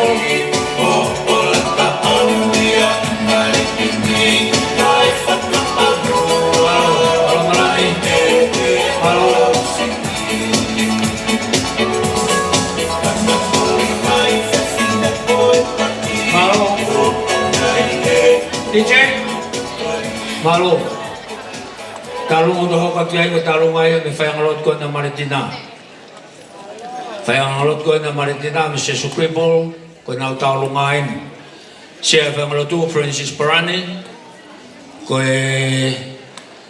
siya ko sirio ko matangi mayores sekretario Brian Baka ang fa ka to ko ni Ramotu palu pe mo sesin kio Tina whai te taurunga koe ni, o e whanau ni ai whainga rotu.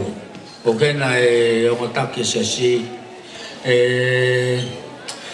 te si ke te uno taurunga sias koe ni ki mui, kai hauha taurunga ta. Mo wawawe mai, e ki lawi whoka ne nai ai presteni ke ki whainga rotu koe ni, ka koe ki whai ngarot ka atak fuoloa. Talo ene nau ka ataki mai ane nai mo tala mai kau tangi hang on. Se koe atunga ne ka atak fuoloa ko nau mau. Te wangau ki tāke o se nau whaiwa nau tolu. Koe atunga e ka atak fuoloa. Whaiwa Francis Paran mukata ko paspasi mai se whai ngarotu. Malo.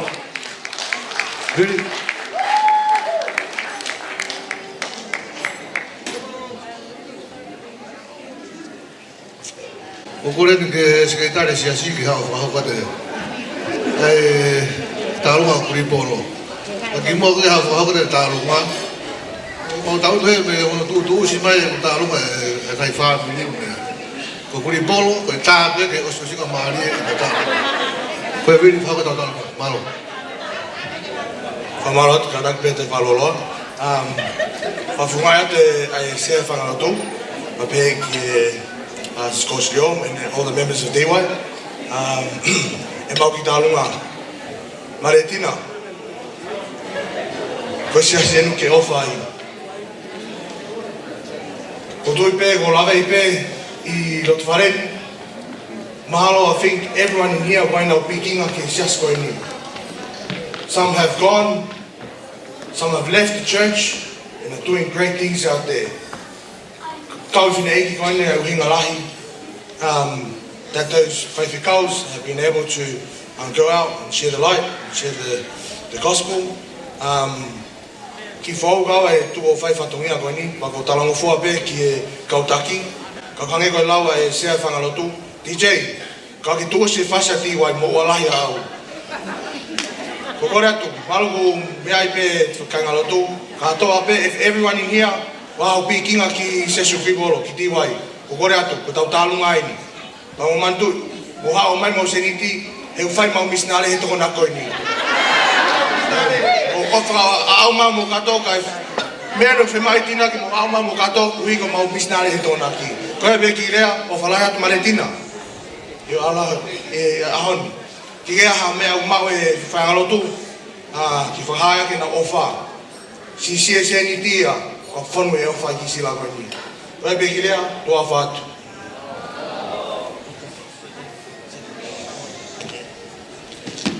DJ?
Francis Madangi e ke whaingalo Cheshire Scriptural.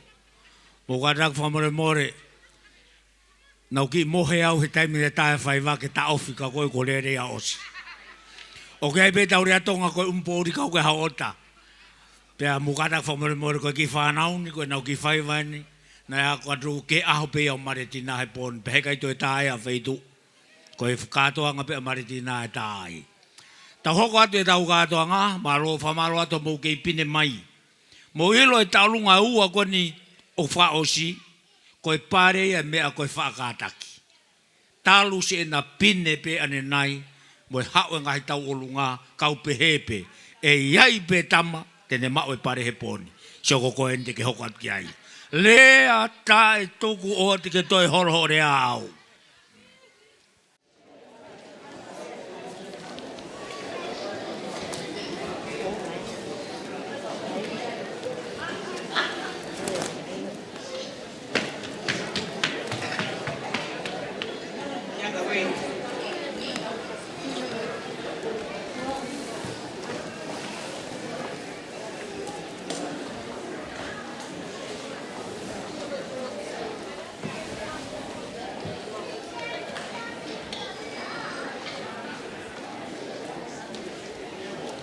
O kua whaka tulo watu.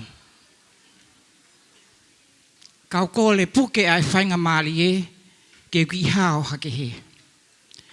Neu ki i tangutu mumu noa pe mui he, ko ki i whanongo mai ki he mahea.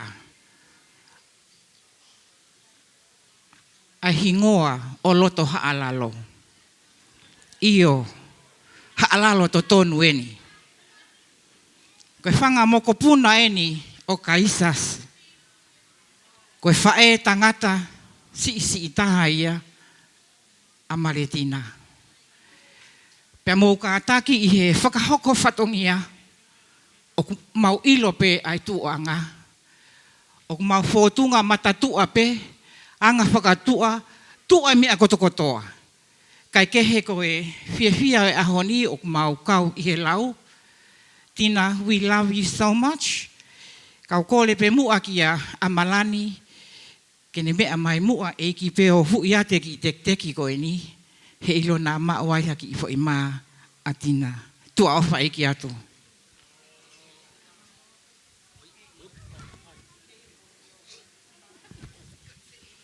DJ. Te ua kumana mau mui. Malo, te tiu mai kau nunga koe. Repa, kanawa repa. Alama ia kau mai kau nunga pake. Malo.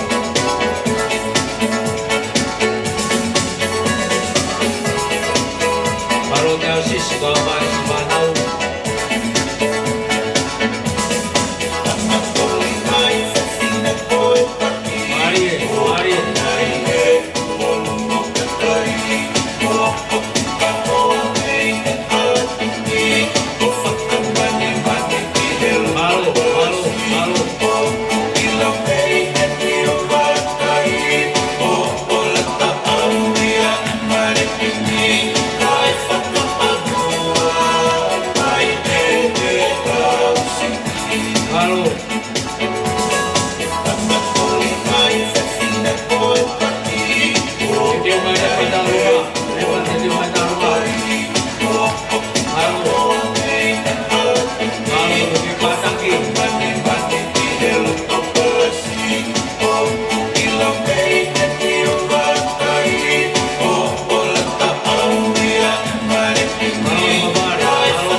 Malo, hau moto wha au kato. Tau mo i me whakapare ko MC e nu tuat peta whaki. I li mai pe ai. Mo whoki, mo rou. Tau tarunga hoko, tarunga eni ai si whanau repa, repa. Malo. Ko le pe ke uwhanga atu e ngahi whakatapu kotoa pe. ko whakatapua i he malumalu e whale koeni. Ka ata mua ke whakakato atu ki whatongia koeni. Mone le atonga, folaua e ua, folaua tonga lahi ka kite noa e motuko e ua. O ko wilo pe e whehu ia au ko hae uhinga e ko tuu atu i heni. Me tahiwa o no walu na makalas whataha i Mosela i Kunsalote. Pe talo e makau ngā mea me iai o a umai ke ahoni. Na makau ngā mea wa o ke mawhaia ko i Kunsalote. Ko whae ko ni ko whae ke aha taha ia tene lava whakatataua ke aha lea ia e whakahounga ia ke ofa a Maletina. Nā ne ohi pe au o hangebe ko ne whanau totonu. Na e mooni au pito ngai tala noa ko tau whanongoa a ene nofo i tiwai pe ne ohi e ngai whanau o hano whangatoko oua mono whangatonga ane pe hangeko e kulea na e kau atu ai moau. Na ku ave atina o manofo i api e wikendi tuolahi. Ko hiko ne ofa i au pe ne ave pe au o manofo, ave pe au o manofo i api. Na inga ohi pe au e tina ngahi whanga mokopuna mo e vala mo e mea kafa mo e kahoa mo e mea kotoa na e whakakatoa nge pe e tina. Ai ngahi whatongia o whaike ne whanau pe au la ave pe ai. Whamalo lahi atu. Maletina, tau tui pe koe ki whanau koe ni na whakawhiawhia i koe e ahoni. Koe ke aha lea ia e whiunga, mau hau pe mo e mātiu vai hongo fulu vesto taha, kataki o mea atu i api, lava e whatongia pa une whakakakato, ano ngai whatongia ke, pa ko ata, ano api o na ia ko teu pe e tina mei mamani ki ai.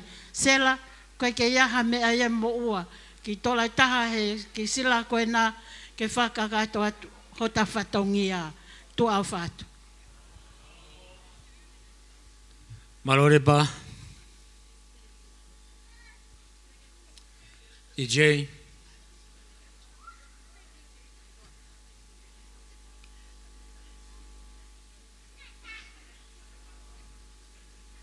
Marie tu, Marie. Konga pe e whai vai.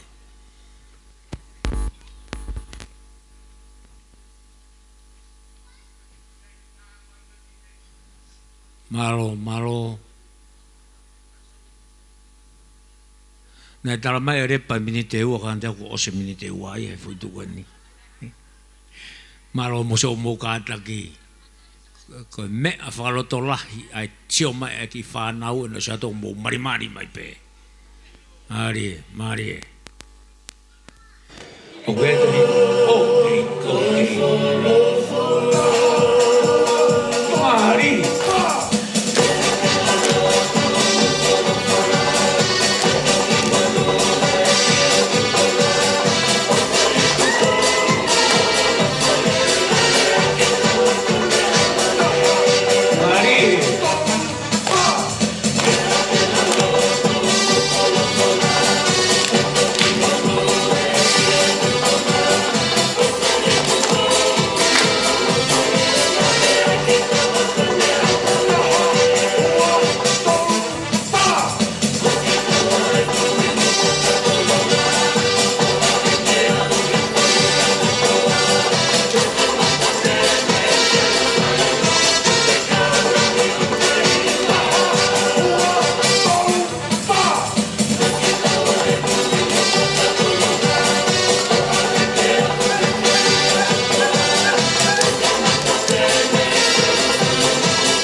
Mari, pas ki ai, mari da maiki, io maro. Whamaro atu repa, tarau ka mohe tau. Haka e aho tahini o Maletina, he whaiwhatungia poto, e whakamopuna. O hua ke tue hatau tālunga. O aini, i kai. Kou tarange o ka wāke.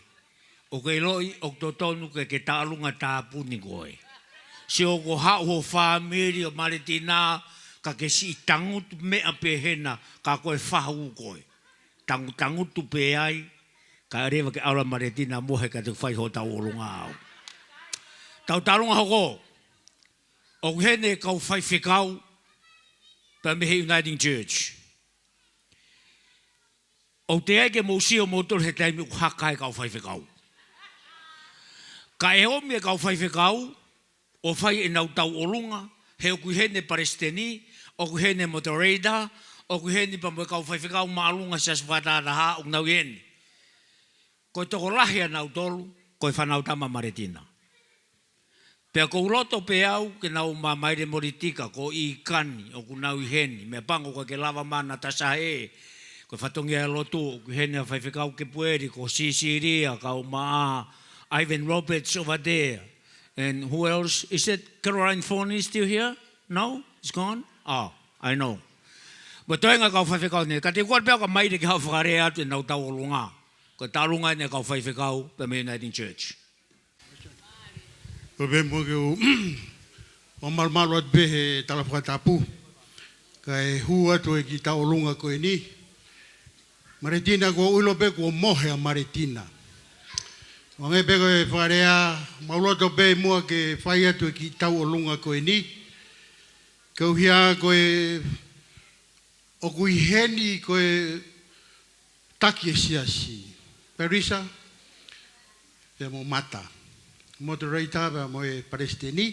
Ka pana i heni pe mo e moderator pe me i meripoane. Ko e foi toko tolu ia i hei whai angalotu kuri polo. Ka kau hia ko loto pe mua ke whai ki whakameite ko e ni. Ka tupe mo ke ki pu i whia mata mua i he whinei Palestini. Ka ma mata. Mo ka ataki mua o lawa mai ki mua. Pea mo e kau whaiwhe kau. Ka koe tū la whare koe ni koe, o tālunga koe ni koe kau kuri poloen. Tū la whare ko ke pueri waka, i kan vai tohi.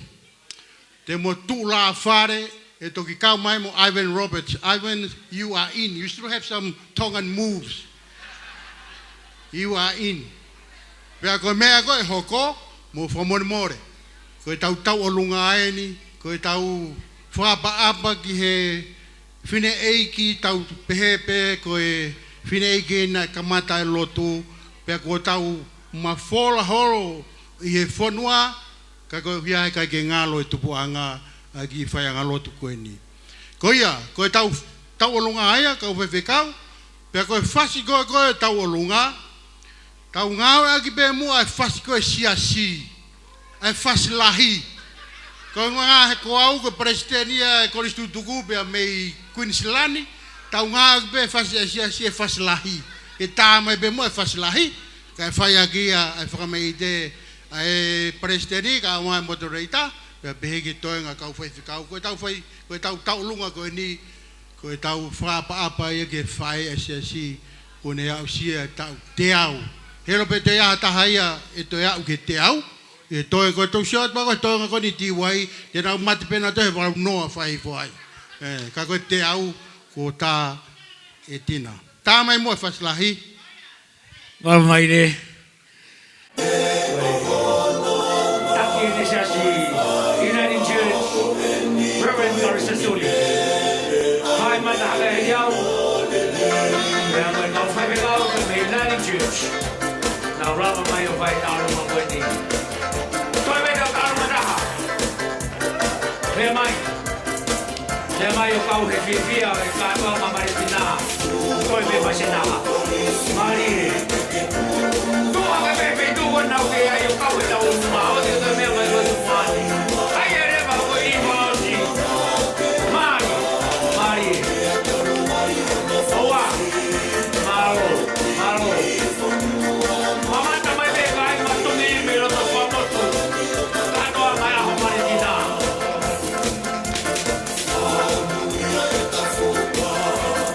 Mari, Mari, Maro, Maro Mari, Maro kau mai bekau, ilo, ramai kau nanai kilo tu,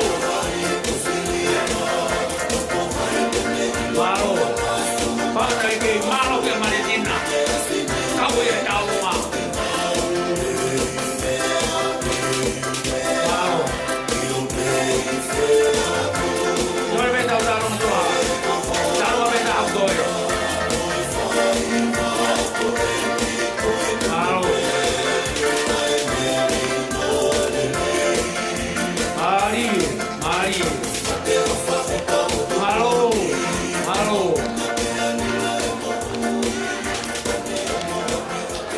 Maro, mai pamaro atu Karisa, kau mamata mo kau fai kau malo iloa, fa kato e fatongia si Maletina ku to tai re betau taimi pe ngata ngai ka fa fifia ka to ngai boni.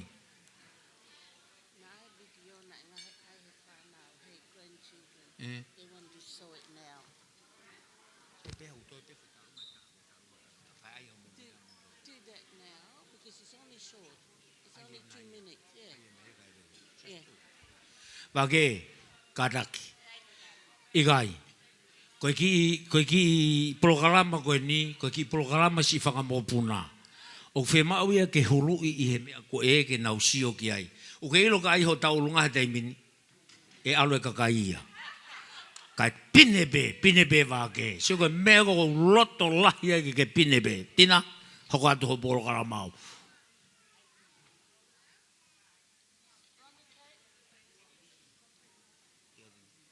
kada ko to ange fu ai ko ia ko tina si video ni ai ki fanga mo puna Maletina palava beni ko tau talunga tapunia ona te hau ha talunga o te tala mai ko va ke o ko atu maro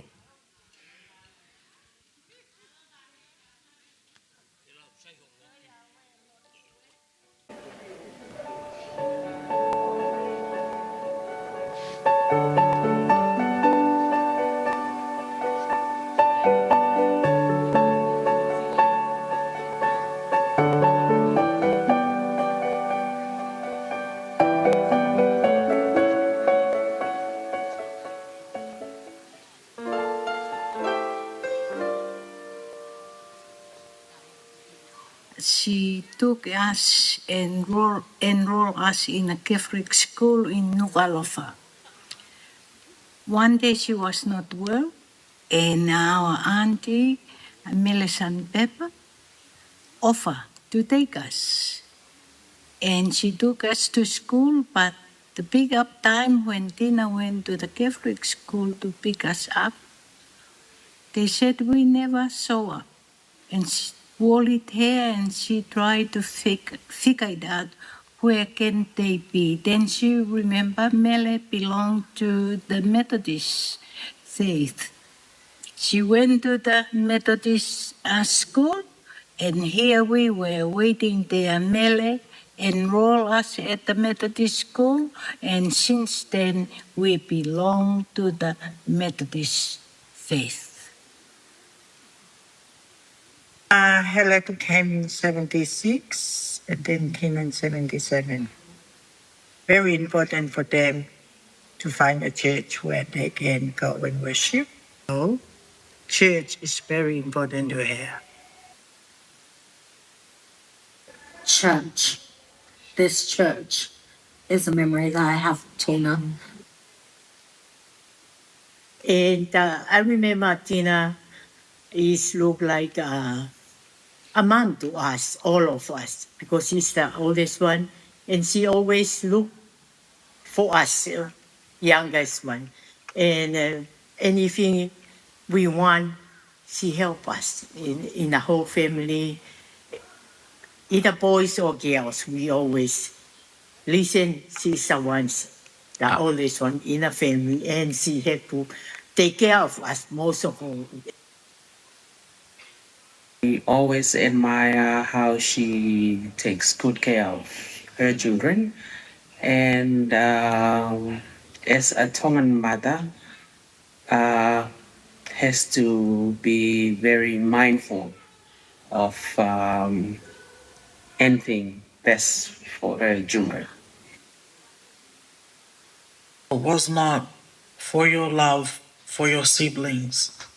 And I'm speaking for my grandfather, Daniela Nofomuli Pakliata. If it wasn't for your love for him and extended down to us, the grandchildren, and his whangahako, we would not have the opportunities that we have today if it wasn't for you. This is Tina and Haleti, and I remember being maybe 6 or 7, and I remember our birthday parties. They were happy and normal, but the highlight, Haleti and Tina rock up, and then they have a pack of like cherry ripes and crunchies and all the chocolate, and that sticks with me. It's like when you're a little kid and your parents normally feeding you good stuff, and you need the grandparents to come and give you the really, really good stuff. So I associate Tina with the really, really good stuff. Thank you for everything that you did for me since I was a little kid, from teaching me Tongan dancing to making me flower girl costumes, formal dresses, and just teaching me everything about being Tongan.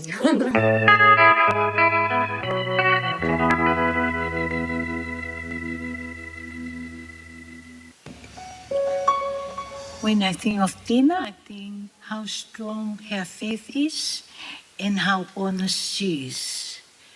Tina is a very strong and loving mom. She speaks her mind out, whether it's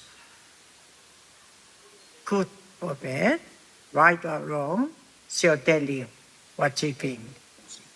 Tina is a loving lady, loves everybody of her faith, not only the family, including other people. She still do it. Maletina is a caring mother and loving. When I think of Tina, I think relentless faith. I always see her happy at church. And even when I go visit her over at her place in DY and just seeing her with a Bible, I think about her faith.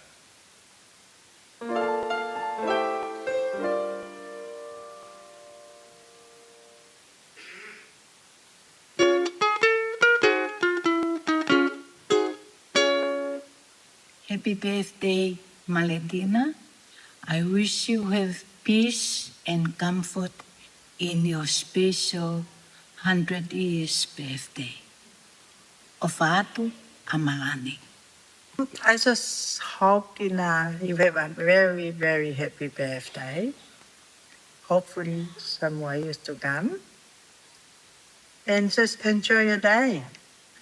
Happy birthday, Maletina. Your 100th today. Ko ke au e monu ia e ta o ko e ni.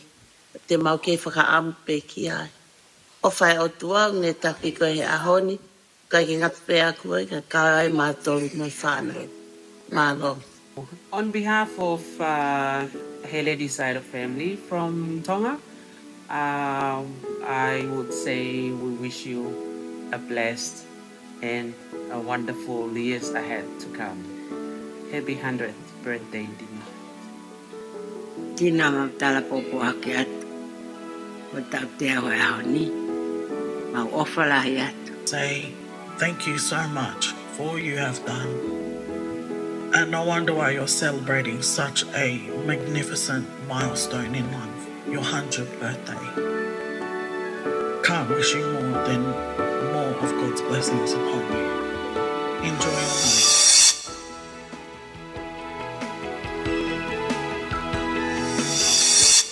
Happy birthday, Nana Tina. Happy birthday, Tina. We love you. Happy birthday, Tina. Whawhalahi atu e. Okay, sorry Beckford couldn't be here, but we wish you a happy birthday on your 100th birthday, Yeah. Love you. Happy birthday, Grandma Tina. 100 years, such an incredible milestone. Thank you for being such a great grandma, and happy 100th birthday. Happy 100th birthday, Grandma Tina. We love you. Happy birthday. Happy birthday, Tina. Opa to my purse. Happy 100th birthday, Tina. Happy 100th birthday, Tina. Thank you for your love and strength that continue to guide our family. We're so proud to celebrate this huge milestone with you. Thank you for everything. We love you. Happy 100th birthday, Tina. We all love you and we're really glad that you're in our lives. Happy birthday, Tina. I'm so happy my family was able to make it back in time to celebrate with you. Thank you for everything you've done for our family. We love you. Happy 100th birthday, Tina. We love you and hope you've had the best day ever. Happy birthday, Tina. Hope you have a great day. Happy birthday, Tina. 100. Whoa! Whoa, whoa, whoa! Happy birthday, Tina. Hope you have a wonderful day with the family. Sending all our kind love to the family. Bye. Love you. True. Love you, Tina. Love you, Tina.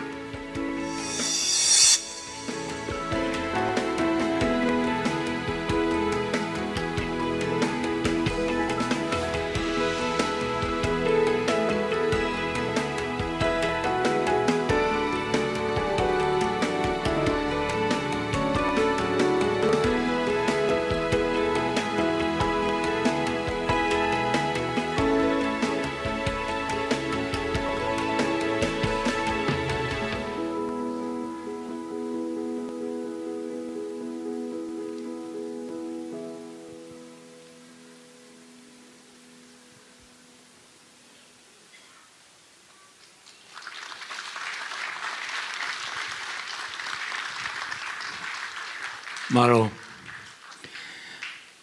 O ko roto pe ke uto o atu pa mai pōpua ko ni.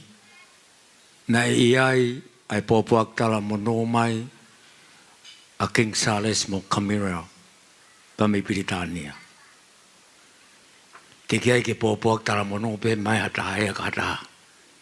Ka koe tu i o Piritania na na pōpua tala mono mai ke Maletina. Maro pena ta huma nai nega ke tawanga whatonga i tohi. Ka koe na pōpuak tala mono mai ka Maletina. Mana best wishes from the people of England, from King Charles and also Camilla, the Queen of England. Koe tāu ia o tau te au. Koe ko kore atu. Kai te usio ka George Smith. Nai asi mano ki tahe. O kui heni i kai. Sai. Tau hoko rewa ke tau ulunga tāpuni. Te oange a tau ulunga ko ni kia wāke. Pea kou whakamaro ka wāke he ne pine. Tau ange mo sihova ke ne toko ni i koe. Mo ne whakamonu ia. Pea ai ke kia o tau te au hoka tina hai loto rerei. Malo. Sai e whamiri mahalo mo pehe pe ko hai pe pine. Pe ko whainga mata na hea o me se ia. Ko hao pe me a lalo mo utulau. Pe tu ulere me ia tina. Ko tamai me utulau, me avalu. Pe ko ene whae me wha motu. Ko tunga tu fe pine e hoa whanga. O whae pe ki a fuhe. Na maulere mai ko koristutuko ria hona. Na mau ilo pe ia e tau te au o tina ka nai kei ke mau mana tui. Vai he mau tau mai ki he ni, ni a umai popoa ka nā pa ke mau mana tui. Ai awe anti ko e ni. Pe koe uhinga ia e mau nofo. Pe au hao sio ki whakapare, whakapare ni manoa fok me whakapare wano. Ka hao whao me whatunga te au he nau, e tal tola e taha, matuko mau kolo ke tola pe taha, mau ki whonua. Pa ko sio hapa whapare pe mo tai maa, sio mo pe, ka koe taha e sirini. He? Pea koe mea ia hoko, te whakapare tola taha pe, he koe ofa atina o ke mahauinga, ia e tola taha ofa o toi ope atu. Koe te ki lea i pe, ko hinga fo ko talunga tapuni, ko kore at pe ko talunga, mo mea mai tu he, mea mai taha rere mai taha. Ne? O pe, ka ko hinga, he ko tina na ku ilo pe atina, mo laka mai. Koe, ko tina, ko si anti pe mautolu.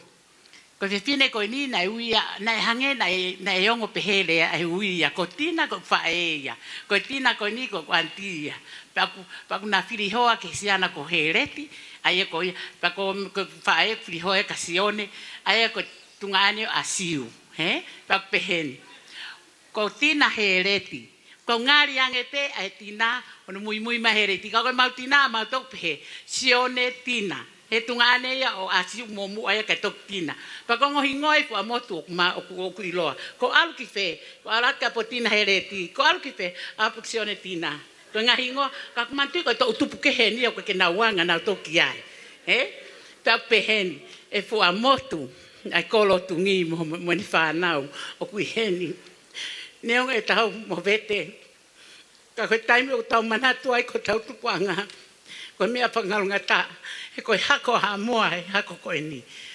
O ku alu e mea koe whakakata mo e fia pe hangi ki o pe he taimi iho mau whamiri. O pe hea fu amot katoa. Neongo koe fungantao pe koe kaunau si maulote na toenga hako e ni. Kai kehe, fe kore at peka koe a malani pe a mo sela. Mo mea mai o to'o ate e pare koe ni e ongo mo kātaki. Mo sio kene aweni e ke tau hui pare pe he tau tonu. O koe ke te me e ko me hikitanga e taimi ko tau mau e o wha.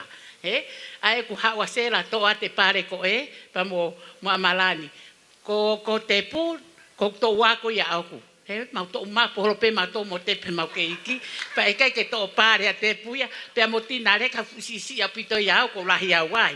O pehe anga koe tau mea. Ha upe on ki fefine la lahi a mau tolu.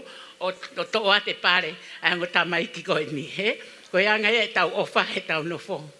E taimi koe ne whakare. Ko tau wako pe foke ane soni waka. Koe ki tamasi i poto. Pa toi fie poto foke he taimi ni he mau no fo. O ku whakaori at pea si one hu he pehe. Lo tonga pe ne poto pa toi fie poto me ka mau tolu. Ka neongo yo ki tamasi i poto si one. Pa malo ka si one. E ngahi whatongia, me ngahi whakarea rerei o kulawa ki whanongo ki ai. Pea ko o whalai ka motoro. Koe tālunga koe ni koe tahini koe ko. Koe te whae ko ke saia. Ai ko whanau mato a whaoso. Koe mihitanga mo nia ka upakreata kato koe tau hene au. Pea pehe ange mau no fo. Koe whewhine ofa e mau whae. E mau kui a whaoso. Ai ko ke saia pea koe tahini koe ni ko kitungane ia nā paa. Na ihe ni pe. Pea fo ia he pui a Australia pa holangi. Pa kumau ke inofo he. E toki lawa mahalo he tau fo ou. Ka neonga tā mea. O kou kore atu.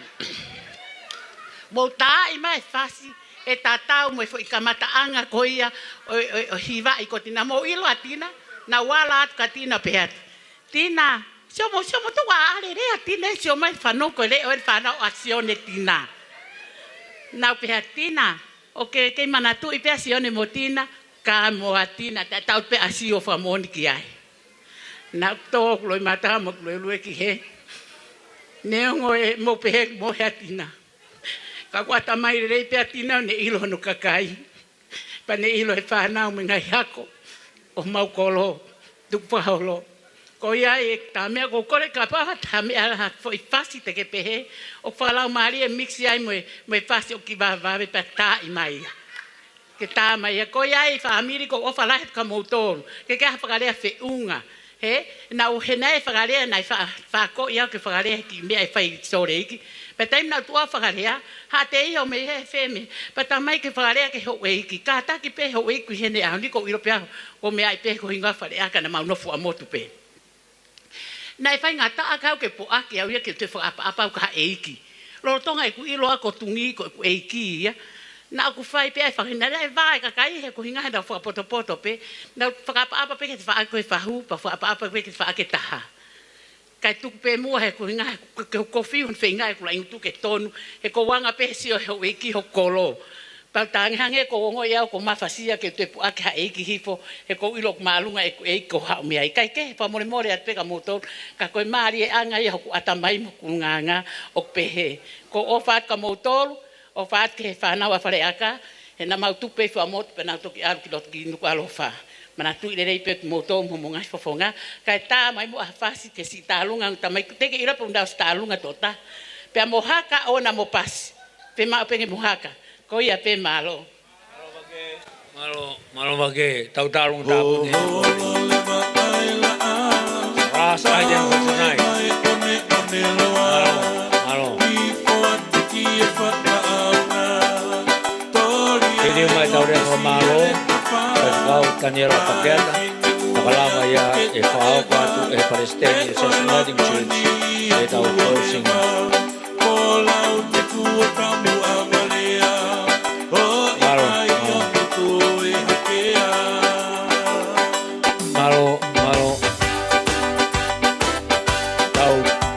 Talong ka de Boni.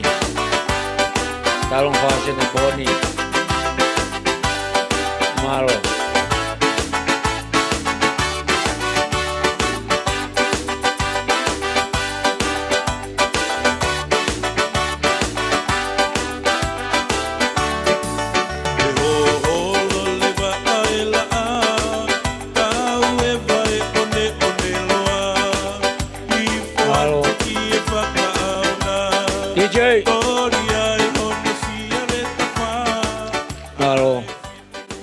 Malo taulunga pamalat wake kau mai famokopuna faso balunga taulunga lele yaoni men ko tau ilo tau ko tak ta ilo pe hono feitu ke alo faya ya ine ngawe poni taulunga tapunia ko fahu kau famalo ka wake ne kadak foloa tuang pe fanau me famokopuna Maletina ke fai nau fia kai toki whakakakato e ia ai tau ngahi whakameite ke poni.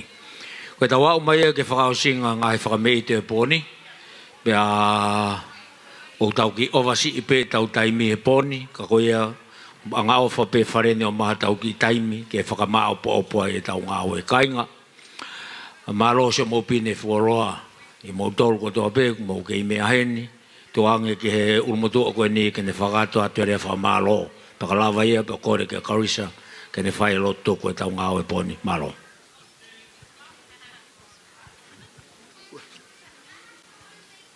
Tapu ke a whio ai o tua tai ha mai. Kore ke u whakatulo wat. I loa wailala moho eiki. E ki e Palestinio e Siasi Uniting Church i Asleria. Mai moderator mo kau five kau ko dope o CC kau tu ke hu fanga tu he tala malo lo tu mo fonua ka ta mo ke puke ai fai nga marien e fo fonga tu ai fa malo me lo to fare o Maletina Metuisela Mia sela ka uma malani te pui maka ka uma Maletina pia pe ke si fanga tehina o Maletina o fana mo fanga makapuna o fa miri kotoa me hela mari o honga ia ko wi ko e me amai ai loa o wi ko fonwa pe aku lau kāpua ki ai si whinei ki tua mo masiwa ko eni. Ko ui pe.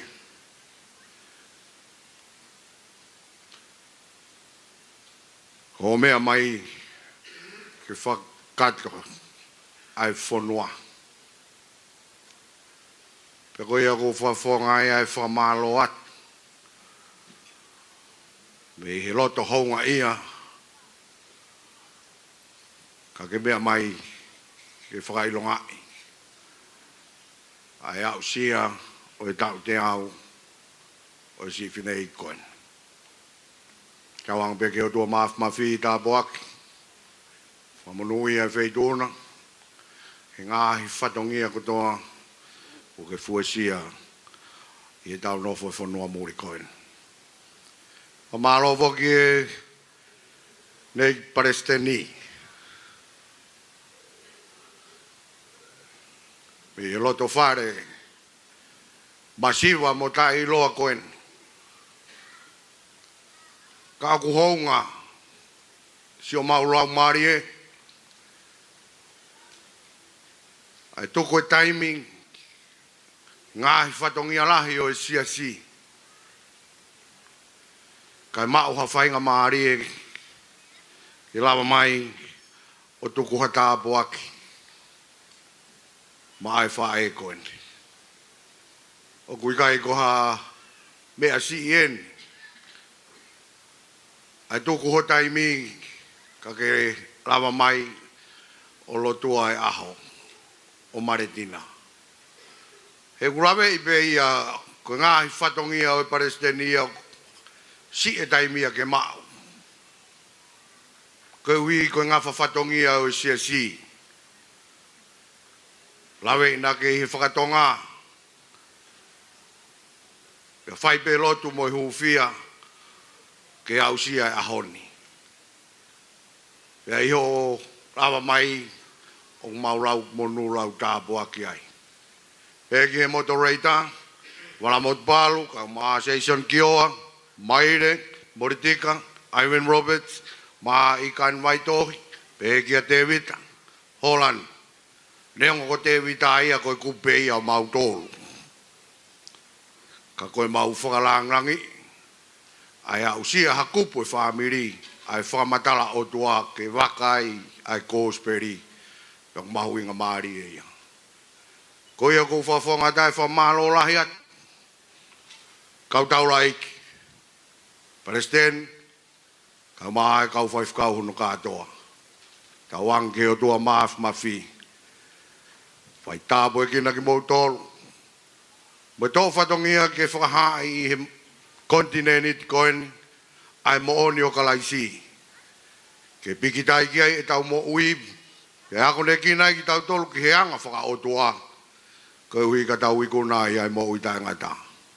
Ko ia kou whawhonga tai ai whamiri hono katoa. Ai whamalo lahi at. Kiat ki mo tolu. Ngāu e lahi. Ngāu e maongonga. Ngāu e whakalau maari oi ahoni. Pe ki si o mo ngāhi whamiri. Whamalo atu ke ngāhi kup whikaua kotoa be. Ko tau kau whakataha e ahon. Pea peheki he kau ngā whanonga pirikimi. Peheki he kau ngā maheni. Kau ngā whewhua aki ho tau ngā hi whatongia. Ko tau ronuku o ikuna. Ai si au sia e Maletina e kakato e taha i senturi koene. Pea ko whawhonga tai whakamalo. Kai ai ha tau mātuku he pōkoene. Pai tala monu atu. I ngāhi whatongia ko tō peku o mou whakawhua. Kai ai ha mou whoki atu. Tauang ke o tua mafi. Ke whai tāpua ki mou tolu. Whonkeres ki mou tolu. Rea whamalo ia ku whai whapapatu mea tepu i maka. Kai o maa Amalani, kai o maa Selando Smith, pe ki a Tinareka. Pe ki si whangatehi nā. Moi whamiri no katoa, whanau moi whangamagapuna, mau ofat keting mo tolu, lewerewa malanga, kau tatau atu.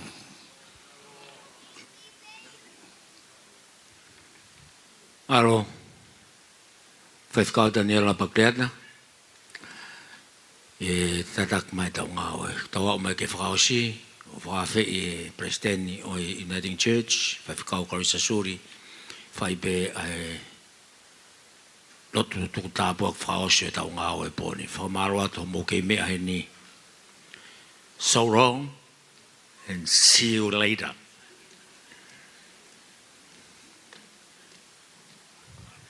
Mō kātake o paspasi mai tau MC o e pōko e ni. Whamalo atione. I he tatak lelei o e polokalama o e whawhiawhiai o e aho o si Maletina. Ko tui whamili ka umasiasi o tawau ki he tumtum lelei o e whawhiawhiai ai hokosia Maletina ai makamaile o ene mo'ui ko e tau te au. Pero tui o tawa usia kotoa ai talaloto o e ongo folofola na e manako ki ai a Maletina. Pero tau lea whakataha peki tau tolu pe mo e sāme ko ia. Whawhetai ki a Sihova hoku lau mā lie. Whawhetai kono huafa o mā oni oni e. Friends and family, as we come towards the end of this time together, we give thanks to God for, as we've seen the love that has flown abundantly throughout this night.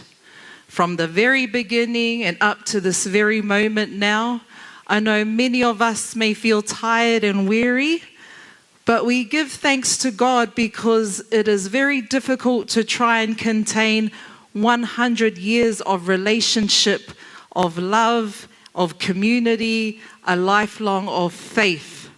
How do you contain it in just 4 to 5 hours? Ka go whakamalo atu ke whamili. Si te pū ka uma a tina leka a malani pe a mosela. Mau ofalahi atu. Mau whakamalo atu iho mo whakakau ki mau tolu kotoa e community. Si kau taula eiki. Ke mau kau whakataha. Iho no lotu i e aho a Maletina. Ki he family, ko wakai pe ki loto whale, peok tau sio ai ki he, to the way that Maletina had stretched her love beyond just the congregation that she loved at Cecil Gribble. I know that there are people here from the Catholic Church, or from the Mormon Church, or from the Seventh-day Adventists. Mo sio ange ki ai au, ai ofa mo e poupou, mo e whetokoni aki na e whai e Maletina, o tau kakato kotoa pe, o kau whakataha, i he hiki ai lotu whawhetai, ko uhipe ko e ofa e ka laisi, ma ai whine eiki ko e ni mo e whamili. Whamaloat ki a tek mou tolu kotoa pe, ma ha ofalahi at ki e moderator o e sinoti ko e ni, ka uma kau whaiwhekau mo na ngahi hoa, and Cecilia Tupo Thomas. I didn't hear your name mentioned earlier, but you also have been a pioneer and a servant that has been part of the Cecil Gribble congregation. I loa, ko e whamaapo opo o e ngāwe ko e ni, pe ko e whamaapo opo o e ausia, e Maletina, a e makamaile o e tau te au. Ko e whailea pe ko e ni o ko nofo whakaukau, ke whainga, ke whamaapo opo e tau loto ko toa ki ai, pe tau mātuku, pe mo e whoi mooni ko e ni, o whakahinohino mai e Maletina ki a te tau tolu. Ko e ofa o tua, ofa whanua, peha ofa kainga. Ko e whekauia ke tau mātuku mo ia. That is my conclusion or my summary in how we bring to an end the celebration of Maletina's life. May we leave and follow her example of loving God, loving the land, the people, to the grandchildren, great-grandchildren, and extended. You are bicultural, multicultural, and intercultural, but do not forget your Tongan identity through Maletina that reminds you to love the whanua. And thirdly, love the people. Ofalahi at ka dek mo tolko toa pe, ofat ke whahu, ka uma ai ongo whai tangata mo tolko toa pe. Daniela whai whekau, whamalo atu i ngai poupou ko toa pe mo whai. Tuke tau whawhoke ai langlangi mo i kololia ki otua. Ka tau ka mātuku i he whiafko ni, tuke tau mātuku pēr mo i ofa koe ai otua.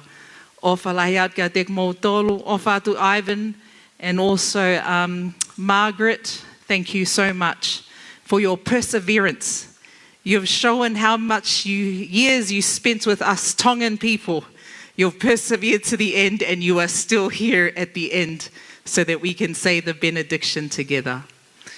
Whaosipe, tuke tau whakafoke ai langlangi, pe moi kololia ke otua. Let us give all the glory back to God for the way God has nurtured and blessed Maletina's life, and for all the good works of tonight. May we not leave lifting up one another, but may we leave simply lifting up the love of God that Maletina and all of us have found in Jesus Christ. If you're able to stand, let us sing together this hymn in giving glory back to God. Tau kau ke whakamalo ia ai tamai alo lau mali e kau ai kakai ola ngina kau mo mamani fulipe.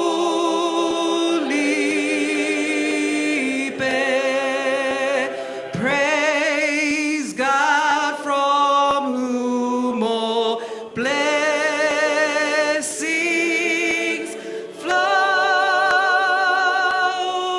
Praise God from all here below. Praise God.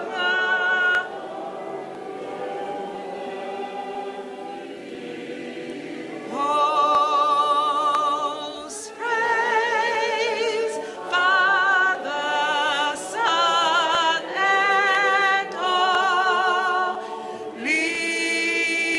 Ghost.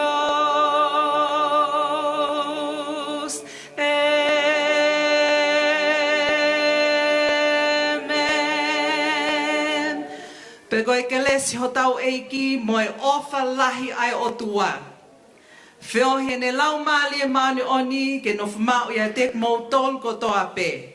Pe ke ope atu ai tāpua ke ai o tua ko e tamai alo pe moe lau mali e mani oni. No whamau ia tek mou tolu. O wana hili kai whai pe ke tai ngata e meni. Malo au pito.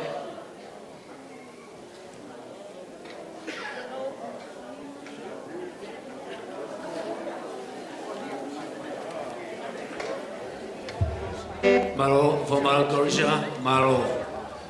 Mō kata ki o mea atua ko mō ngahi api mawa malo lo le rei teo hivi ka pōpongi. Malo, o te tā ko se mea ia. Tu mai rewa ki whasi kau tā mea. Whamao pōpa ki ko wewe.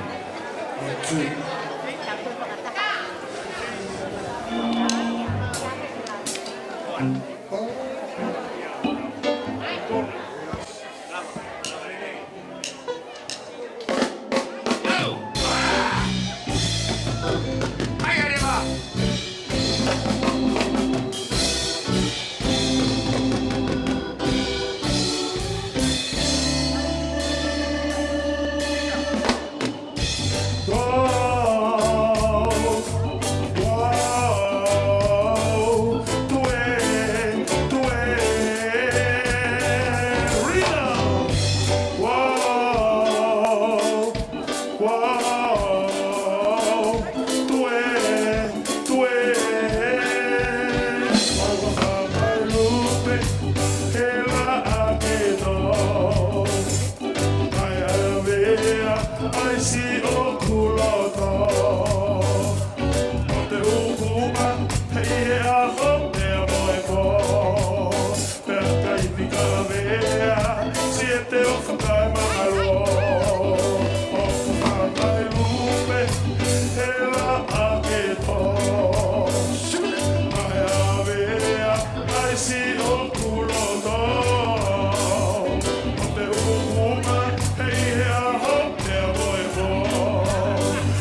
Rastafari, man.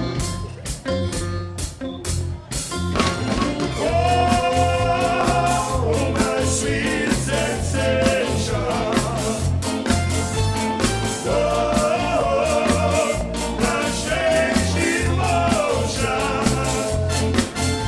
I need your love and devotion. And I can't forget your love. And I can't forget your love. Oh, Alina. And I can't forget your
the sun goes down, me and my baby got the smoking session.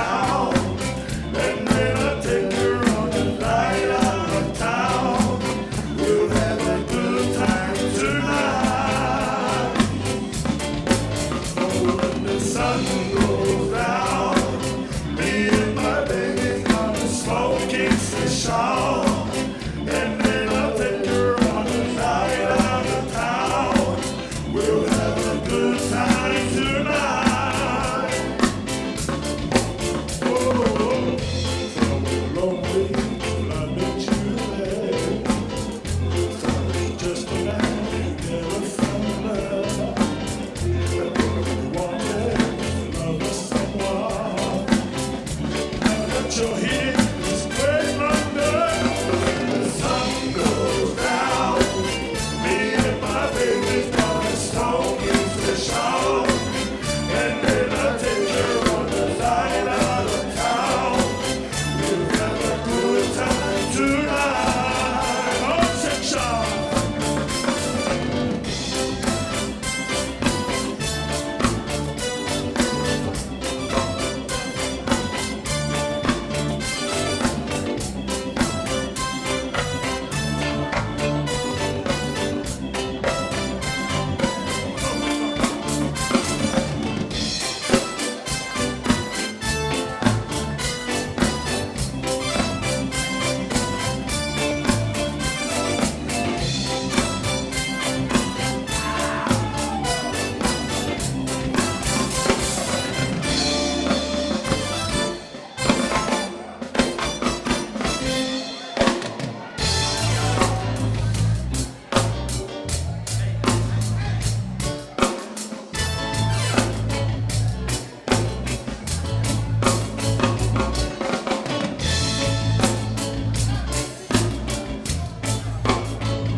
Why don't you be my naughty girl? Be my naughty girl. In the morning time, in the evening time, when the sun don't shine and the moon is around. The first time I saw your face, I knew you was true loving. Although you're a million miles away. Oh, come take my hand, my love. I'll lead you to the promised land. I love what the milk and honey grows. Oh, to be my naughty girl. Be my naughty girl. Be my naughty girl. In the morning time. In the evening time, when the sun don't shine and the moon is around.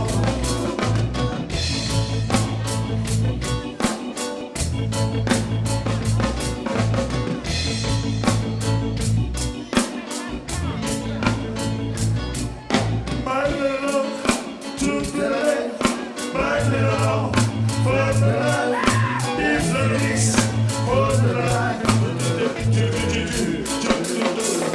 My love to play, my love for the life is the least for the life. Why don't you be my naughty girl?